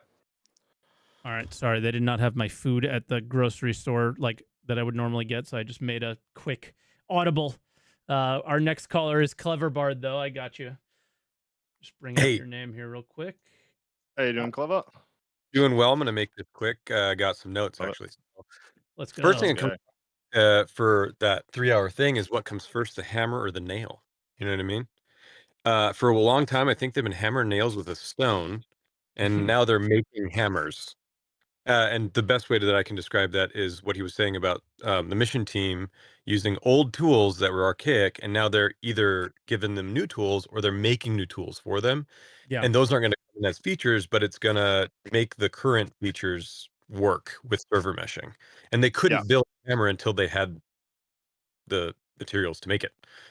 Speaking of that. Very quickly on that example, in the monthly report, one of the ones that we did miss is in the mission design. They do talk about that there is stuff being worked on for the mission team, and the wording is it should improve the experience of all missions, including old ones. So that could be speaking towards that. Yeah. Oh, and speaking towards that, it's the mission givers in game. You can walk up to any of the medical people, any of the people, like there's tons of people you can walk up to, and you get a little dialogue box, and it's like, no, I can't get to a room right now. But that's in the game, but nobody ever uses it, and it's never featured because it doesn't go anywhere. But they don't have to. It's a feature that's in the game. You know what I mean? But he said in the 3 hours they couldn't make that work because many reasons, but also they had to add their own mission layer that goes across all the meshes, which that's, I think people don't understand the game it could be when they say if the game was bugless, we would have a good game. And I think we judge that on the operation of the past game with the bad tools. And like, I think they've already put many things into action. Speaking of like the meeting that they had to split up all of the different devs individually into the teams, the engineers and the way that they go. So I think they are putting it into action instead of just talk, but we haven't felt it yet. And I think the biggest thing is that they're having to build these tools to work with the thing that they invented and they didn't know how the tools would work. You couldn't, like, you can design engineering gameplay and base building and all of those things kind of before you get to server meshing. So I understand that, but I think they have enough of a game that Summit and Stankrat, once it's good, we had an opportunity when Summit came in for all those players to go, yeah, I want to jump into this game. And I don't think it was the gameplay. I think the gameplay was fun. I think Summit comes back in halfway through this year when it's good, like after you guys tell them it's good, and we all tell them it's good. If it's good, those are thousands, millions of players that are going to buy an Aurora and get and go. But yeah, I think there's one sort of thing where it's like when people say that, like, Star Citizen doesn't have enough gameplay. Have you guys, well, not you guys as in not Mike and Cleverbard, but to those people, have you ever played Sea of Thieves? Every mission is exactly every quest is exactly the same. There is like 4 things to do. One of the most fun games of all time. And you know why? Because it works. So like those sort of aspects exist in Star Citizen. The game just doesn't work. So there is a big pull there that will keep people in even without the addition of new features. That may have also been a thing that CIG realized is like, not only are people treating it as a live service game, there are more people who would want to play this game as is if it worked. Yeah. Like Stankrat sits down in D2 all day, screenshot like content, and it's about the community. It's like and I even enjoy ratting in Tarkov. It's like when you guys were saying like Mike, the depth of the game, what are you making the money for once you have the ships? I mean, you don't want to ask gamers that question because really, no matter how deep a game is, it's a game. And what are you doing? You're having fun with your viewers or your friends, and that's the depth. And and I think they have the necessary depth. Like, yeah, what is life worth living if whatever? But so just fuck it. Who cares? Yeah, we only said we were gonna do all these things, but none of that matters, right? I only bought into a game because it was gonna be these things, but since it's not, screw it. It's okay. Like, that's what I feel like you're telling me. No, not at all. I think you're misunderstanding me. I probably am. From like a philosophical existential crisis, if I examine video games in my life, I don't play the video game for the depth per se. Like Assassin's Creed, go kill a guy. At the end of the time, I had a good time. Like, having the good time is, I think, the point I'm making. The depth is what we make it and the enjoyment that we get out of it. Yeah, for sure. There's nothing wrong with what you're saying. Mike, I guess Mike is saying the depth isn't there for him. Yeah. Right? Oh, for sure. Yeah. For sure. Yeah. Yeah. And like, I as think somebody who like mentions Eve all the time, like endless depth, I don't participate in the super deep mechanics, but they're there for me when I'm ready. Like what I think you're trying to say, and I'll take it and I'll run with it a little bit, is a majority of the player base does not want EVE Online insane depth. Yeah. And that's okay. Or doesn't need it. No, they don't want it. And the game, but the game does need it. It absolutely does need it. It does. Because there is a player base that does want those things. And when both people are happy is when you have a successful MMO. You have the people that are insanely playing the game nonstop all the time and need the depth to feed their beast, to use Jared's words. And then you have I just want to play with my friends, which is, and I'm sorry I'm saying it that way because I don't mean it like I'm being condescending the way I just realized the way I said it. Mike's just mad that other people have friends. Yes. And guess what? That's okay too. Yeah. But you need to have both in a game like this, specifically an MMO. And please do not take what you want and discredit what I want. And I'm not saying that's what you're doing. I'm not saying that's what you're doing, but that's what people do to me all the time. And it's bullshit. So what I'm saying is a yes and, I guess. Yeah. Exactly. I was going behind, and like in general, gamers don't ask us what whatever. And general gamers are the most important because they're the majority of people playing. And they're the ones that'll make it successful. Exactly. What I was hearing is we're scared the funding's going to stop or whatever, and to get to the depth, I think they have the recipe for depth. They don't need to add new features. So people, I think, are freaking out about not new features, but and they don't need insane depth today. They're going for it clearly, and that's why I signed up for this game back in 2015. And you know. But I think so many of us have been operating on what it has been, and we've been in it for a while, and we don't consider what it could be with what's there. Yeah. You do not need to cater like to somebody who we called out earlier, and I love you. I love you. You're one of my favorite people in the world. They do not need to cater, and it's probably a bad idea to cater to someone like myself or someone like Space Cutlet. Like lots of time, lots of ability to grind, wants those things. Is it the right time for that stuff? Probably not. You probably have to get your teeth sunk in as a regular player and get that feeling good for the regular, and then add the depth onto that, right? Yeah. That's I introduced my brother to it this year. He crashed. He can't even fly. It's there's for the new player, the depth is just like flying and landing. But I don't want to take up too much time. So I was gonna say we're a bit late into the call, so thanks very much for the call. It was awesome, and we appreciate you calling in. We'll catch you soon. Yeah, yes, and just to add on that really, really tinily quickly, somebody was like, well, what's a regular player? I'm like, play a couple hours, a few times a week, some missions, some mining. What extra depth can I add onto mining? Oh, I could do a little bit of crafting. I'm not going to be crafting a space station, but I'm going to be crafting something. I'm going to feel my impact in the game. That's the depth that I'm talking about. Very simple stuff. All right, Samurai, hello. Samurai, how you doing? Now, and Samurai, not to be rude, but I'm going to have to use the restroom, so I'm going to jump out real quick while you're talking, but I can hear you, okay? Can you hear us? Okay. Well, yes. Yeah, I can. Can you? Yeah, we can hear. We hear you loud and clear. So, I think me and Pep came on the podcast to cash in our bets. Yes. so, I think me and him were like the most pessimistic of... I mentioned something like no features until Citizen Con.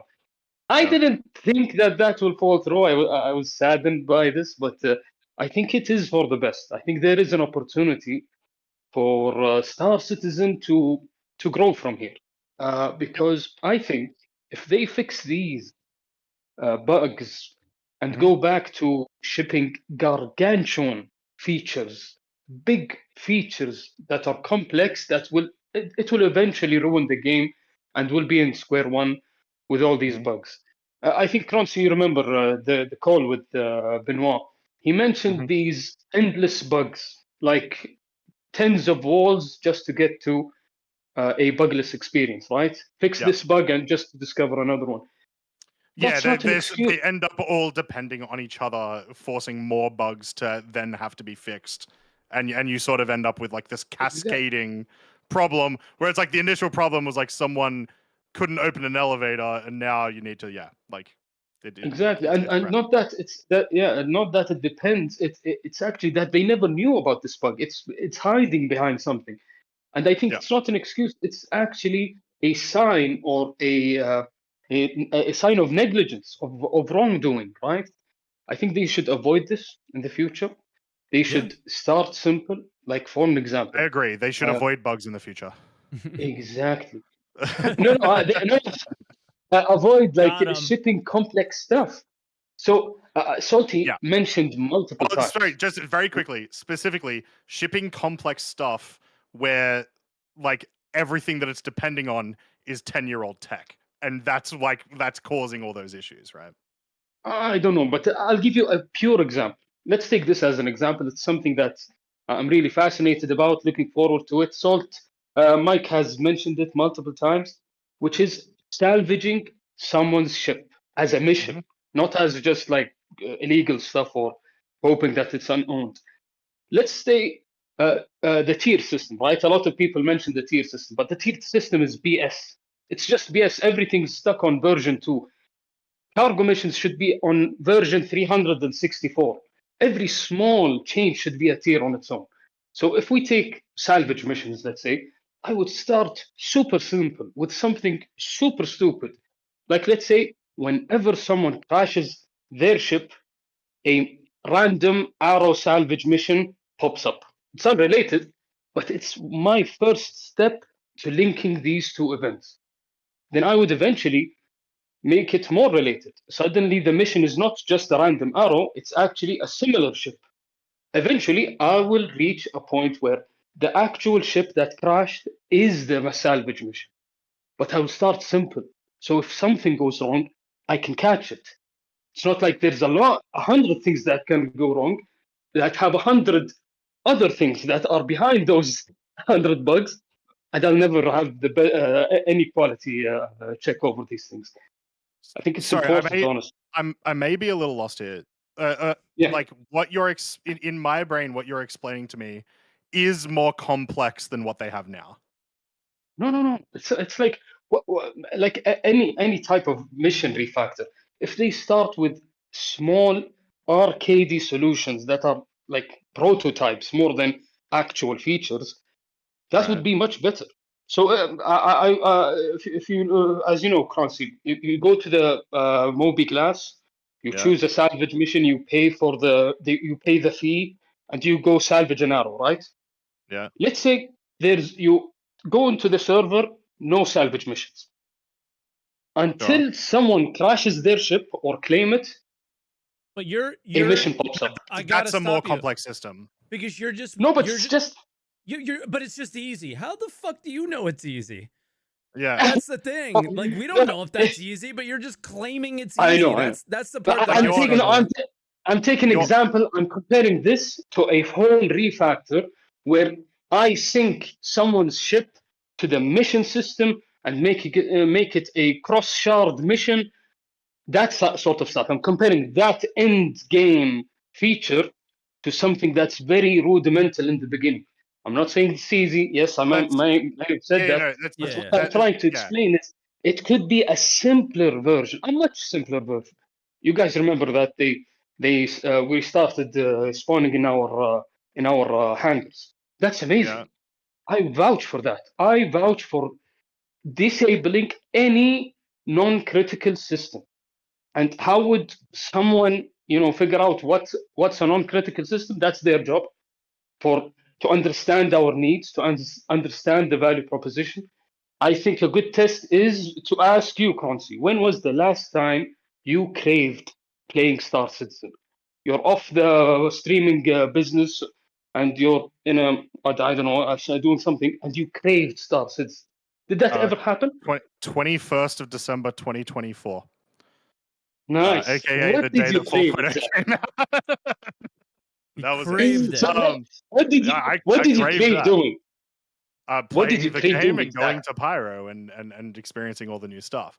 I Okay. very quickly want to go back to a thing that you said, because I feel like a lot of Yeah. what you're saying sort of like cruxes on this is like you were saying, you know, yeah, you loved the elevator. You loved the spawning us inside our hangars.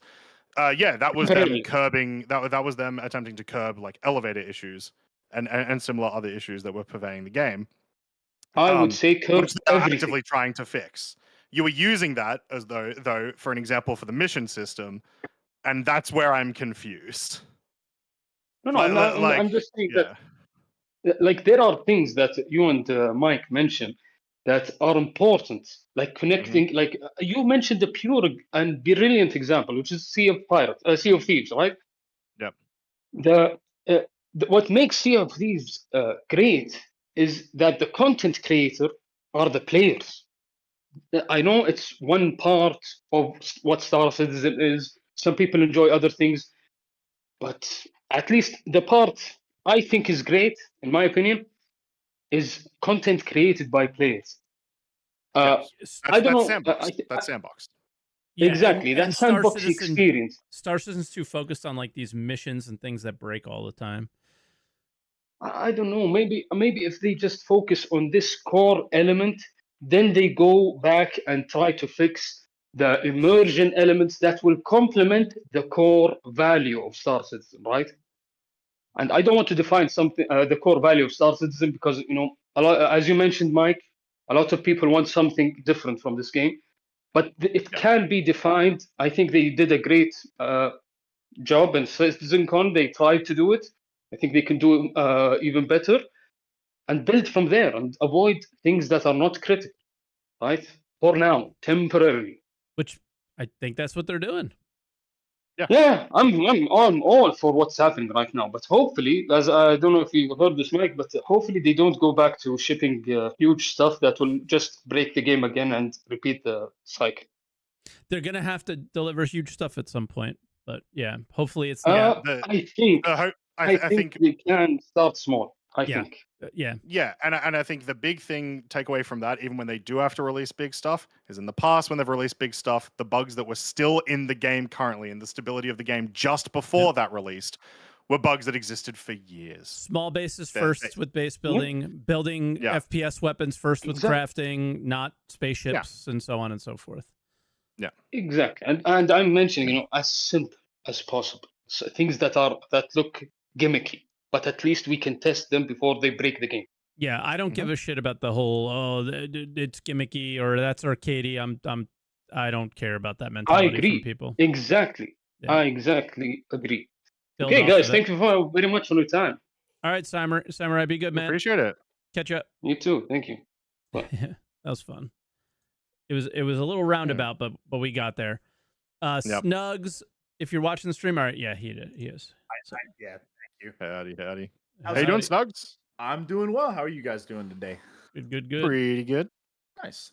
All right. So obviously, a couple previous callers have touched on like a few of the things that I was hoping to bring up, but I just want to kind of come out the gate and say that the SCL for me gave me a lot of faith in the direction of the company. I mean, I know we saw like all those layoffs kind of happening at a more strategic kind of managerial level right after 4.0 dropped and a little bit into the new year as well. It's clear, and obviously they're never going to talk about any of that stuff publicly, but it's clear that there's a pretty big shift happening at CIG on the whole. And I think one of the things for me that gave me a lot of faith that this isn't them just saying a bunch of things. And obviously, like, that still could be the case, and actions speak way more than words in this case. But the fact that Benoit said, like, we're nervous. We don't know how this is going to go. And I think to me, I had a very similar reaction, like to you, Mike, watching that of like, I don't know how this is going to go, and I'm nervous about this. I got for the so much direction of the shit for game. that. No, It's just like, that oh my resonated God, so much guys. when you said when you said it, and I think them saying that also made me feel like this is more of a real thing that we're gonna see. Yeah, I think it feels the only thing that feels different or that is different is we are not being fed as much bullshit, I guess, and it just felt a little bit more honest because the person who was on camera is just incapable of being dishonest, I guess. That doesn't mean it's going to work. That doesn't mean they're going to get full buy-in forever. And that anything that is said today is going to become true. And I think we've already started a little bit to see with their actions around 4.0.2, right? We haven't had a public PTU build in coming up on 2 weeks, and it sounds like we may not have one for another full week. And it really feels like they're trying to focus on getting a ton of fixes in, getting a bunch of logging stuff in before rolling it out, instead of trying to just rush. So again, that may very well be me reading way too much into it, but I'll like support that really quickly. We're getting a little bit, Yeah, I'll just support that really quickly. You're saying like it also seems like 4.0.2 is a patch that is primarily bug fixes with one event that, for the most part, and similar to what they were saying before, is like it's more content rather than it is a feature, right? Yeah, they're just so theoretically it shouldn't cause too many problems. It'll cause problems, but it shouldn't cause too many problems. And so like if we get that patch, if it does do what they just said they want to do during SCL, and then we get one or two more after that, then yeah, I think that is essentially proof of them at least attempting to do what they said. If we have completely broken freight elevators during that event, I think you have every right to be mad about it based off of the communication that we've just got, especially when that communication started, like they said, in December. So now you have had 2 months to figure this out and prioritize that because you knew this was coming. And if you didn't, that shit's on you, and don't get mad at us if we're pissed off at you about it, because I should be able to go into that event, and the things I should do should have gotten that Joker card and should be working, at least better. Yeah. I think one of the unintended consequences of the event also for me is like, I love cargo hauling. I'm trying to grind my Citizens for Prosperity rep right now, and so a lot of like just general missions, not the event missions, because I finished those already.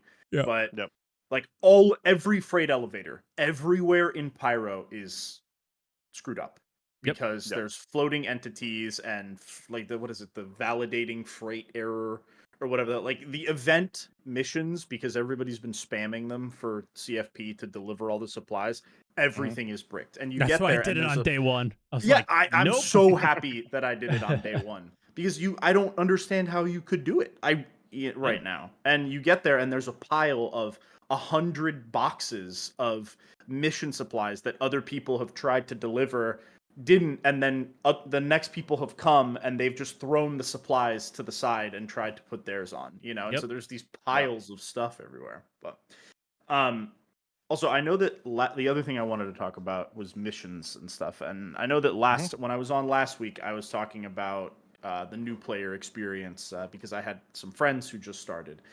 One of the things that, because all the content was broken, we ended up doing was literally just taking a tour of all of Stanton and all of Pyro. And when we were at Orison, we were at the bar. I forget the name of it, but the bar that's like up in the shopping center or whatever. And one of the things that is got to be not OH&S compliant. Like, you're going to fall off the side of that thing while drunk, 100%. Anyway, continue. But one of the things we all did there, and I hadn't seen it work in a really long time, was walk up to the bartender, press the little interact menu key thing or whatever, and actually order a cocktail from the bartender. And I ordered like I think it was a whiskey and cola or whatever. And I was like, oh, that's a great choice. And I watched him step back and go through an animation of pull a glass out, put ice in it, pour a drink, hand it to me. I was able to pick it up, and me The and my game friends is- were all able ship to it. do that. The game is Well, great. Bartender AI working finally since 2020. Let's I go. can Get now it on the invite my release friends. No, but what that Cancel got me this on it. initiative. It's feature time now. But I thought that was a super cool thing, and my friends did Yeah. too. And Yeah. what that really got me thinking about was my other main game is Tarkov. I have like almost 4,000 hours in it. Tarkov is a game where it has an incredible amount of lore, similar to Star Citizen, but you don't really ever feel or see that lore and feel connected to it. And I feel like games like I World of would argue Warcraft, Tarkov it's even worse. Like For at sure- for least sure. when I'm playing Star Citizen right now in Pyro, I will hear conversations about people talking about like Or just the local companies gangs. of the ships and Exactly, stuff. yeah. Whereas when I'm going through Tarkov, I am skipping every single like wall of text about every mission you have. Right. No, absolutely. And I think Yeah. they've started a little bit of. I actually went when I was doing the event in SC right now, and like really read through all the journal entries and read through all the mission things. It was like, okay, this sounds cool, but I don't feel it. And I think Mike, you've brought that up before, and that one interaction with that bartender made me feel more connected to that wherever. So I really hope that we see a huge push this year of like, let's get some mission givers into the game. I think that is going to take up the kind of immersion and feeling connected to stories in the game so much more. So if they're really serious about this big content push, which I'm all for, because the more that things get stable, the more people are going to realize how little there is to do with the game in current form. And having things that people can be really feel more connected to is important. And you'll never get that connection from reading through walls of text. Croncy, like you said it, I can't remember the last time in Tarkov I read mission text. I don't need I don't need mission givers per se, but when I take a cargo mission for Kovalex. Yeah. Jinx. If I take a mission for Kovalex, the when I pick up the order, when I drop off the order, how nice would it be to have a little, oh, thanks, mate. Appreciate the the quick delivery. Can't wait for your next one. Yep. Right. And then, 100%. but then add some interesting, like, well, Kovalex is like this, but Redwin Linehall is like, well, hey, I also have this sneaky mission on the side if you want to take that since you're doing so good, right? Yeah. And like, it's it's something that it sounds like based on the monthly report. Maybe they want to do that. That's what I was going to say. Very possibly, maybe that's one of those new AIs that they're talking about. Would be That's beautiful. right. We're going to see bartenders mixed with FPS enemies. Let's go. I just want like how Dooley would pop up in the top right. Just talk to me a little bit. It's 2025, man. Just talk to me. Yep. I don't want to read. Audiobooks have been a thing forever. And I hope the real reason Mike wants lore. He just doesn't want to read. I like lore, but I don't want to read it. Like, why do you think Astropub is like so popular? Because he reads it for you. Yeah. We're approaching time. Well, more than approach time. Maybe just That was what I had. That was all I had. So thanks, guys. I don't want to read it. No, exactly. I want to feel more connected, and I think that will go volumes for the community and all that. Yeah, for sure. Yep. So for sure. All right, thanks, so guys. Cheers for the call. Cheers for sharing. Have a good one. Peace. Bye now. Catch up. All right. How many you got room for in your energy levels? One probably, one barely, maybe a quick 5 minute. Quick 5 minute from Corrupt. All right, cool. Yeah. All right, Corrupt. You won the lottery. So you're our last caller for the day. So what's the name there? The Smalls and Johnny. I see you guys. And Johnny, we especially can't go with you.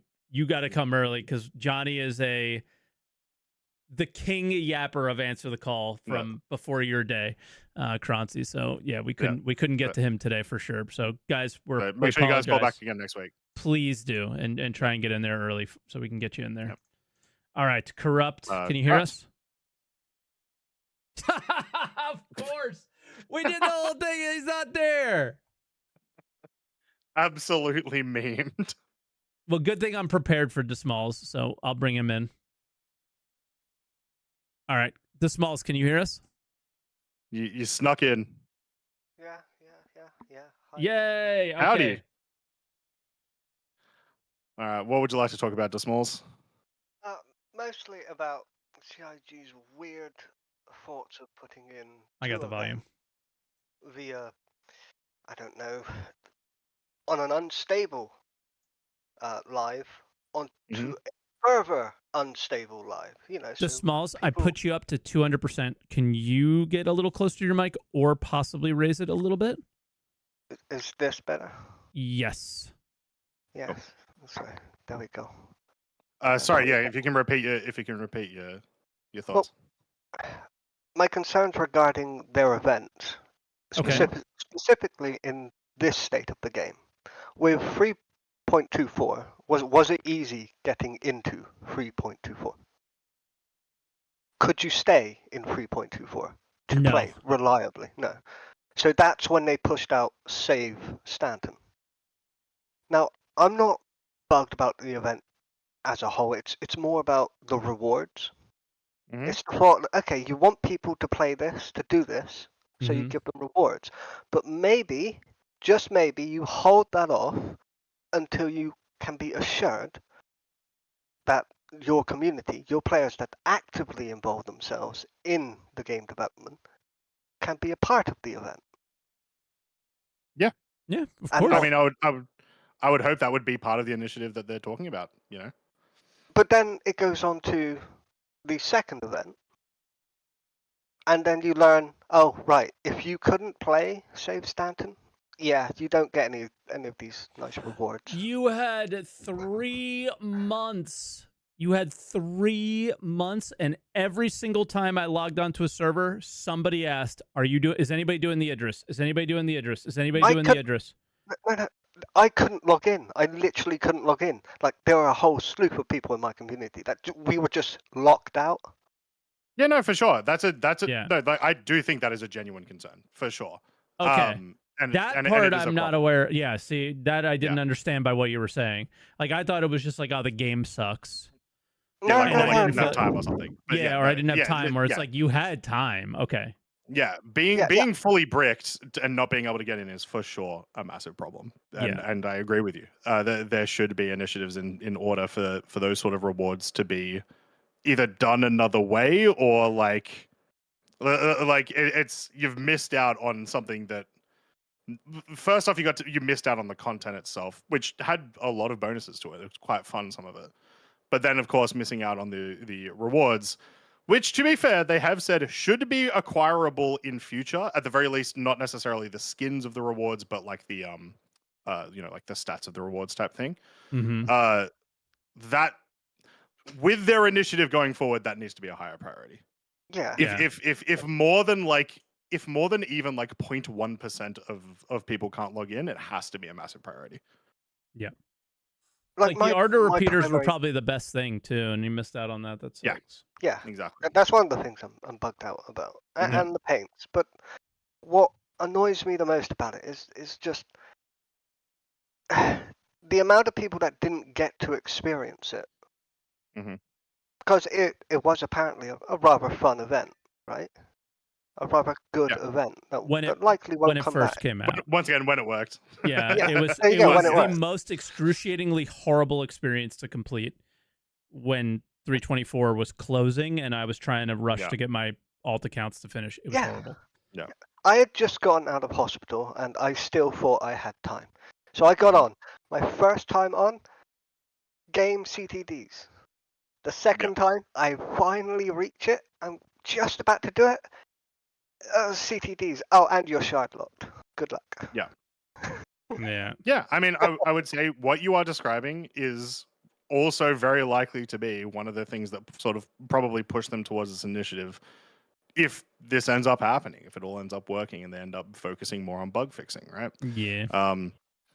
Yeah, so it's hopefully what I'm hoping is that the story that you've told us just doesn't happen again ever. That's where we need to be now.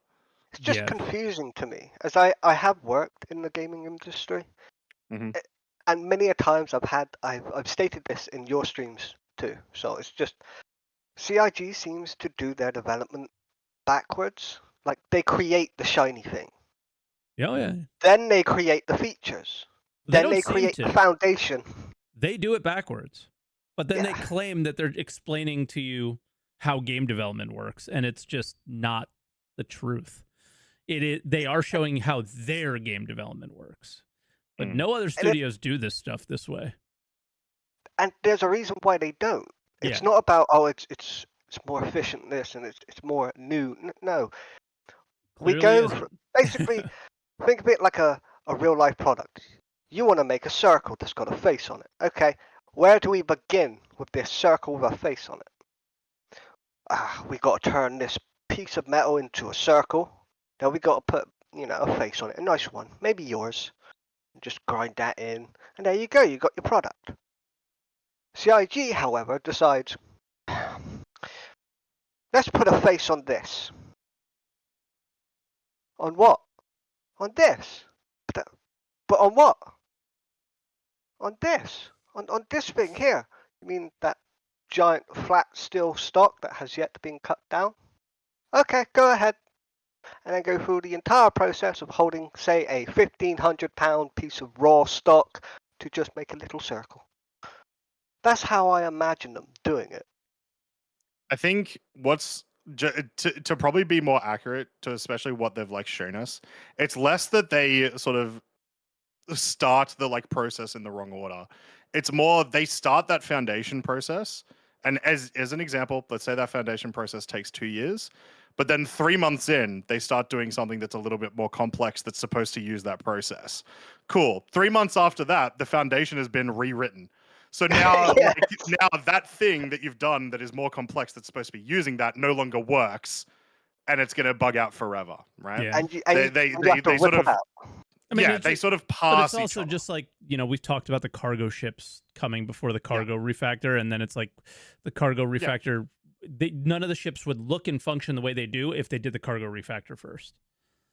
Oh, so it's like the shiny. If they knew, because they thought first. cargo was going to be one way. Yep. And then they were like, you know what, this doesn't work too much. So now it doesn't fit. It doesn't work as well, right? Yeah. We've got the Caterpillar for that proof, and thankfully ships that have yet to come up, like the Orion.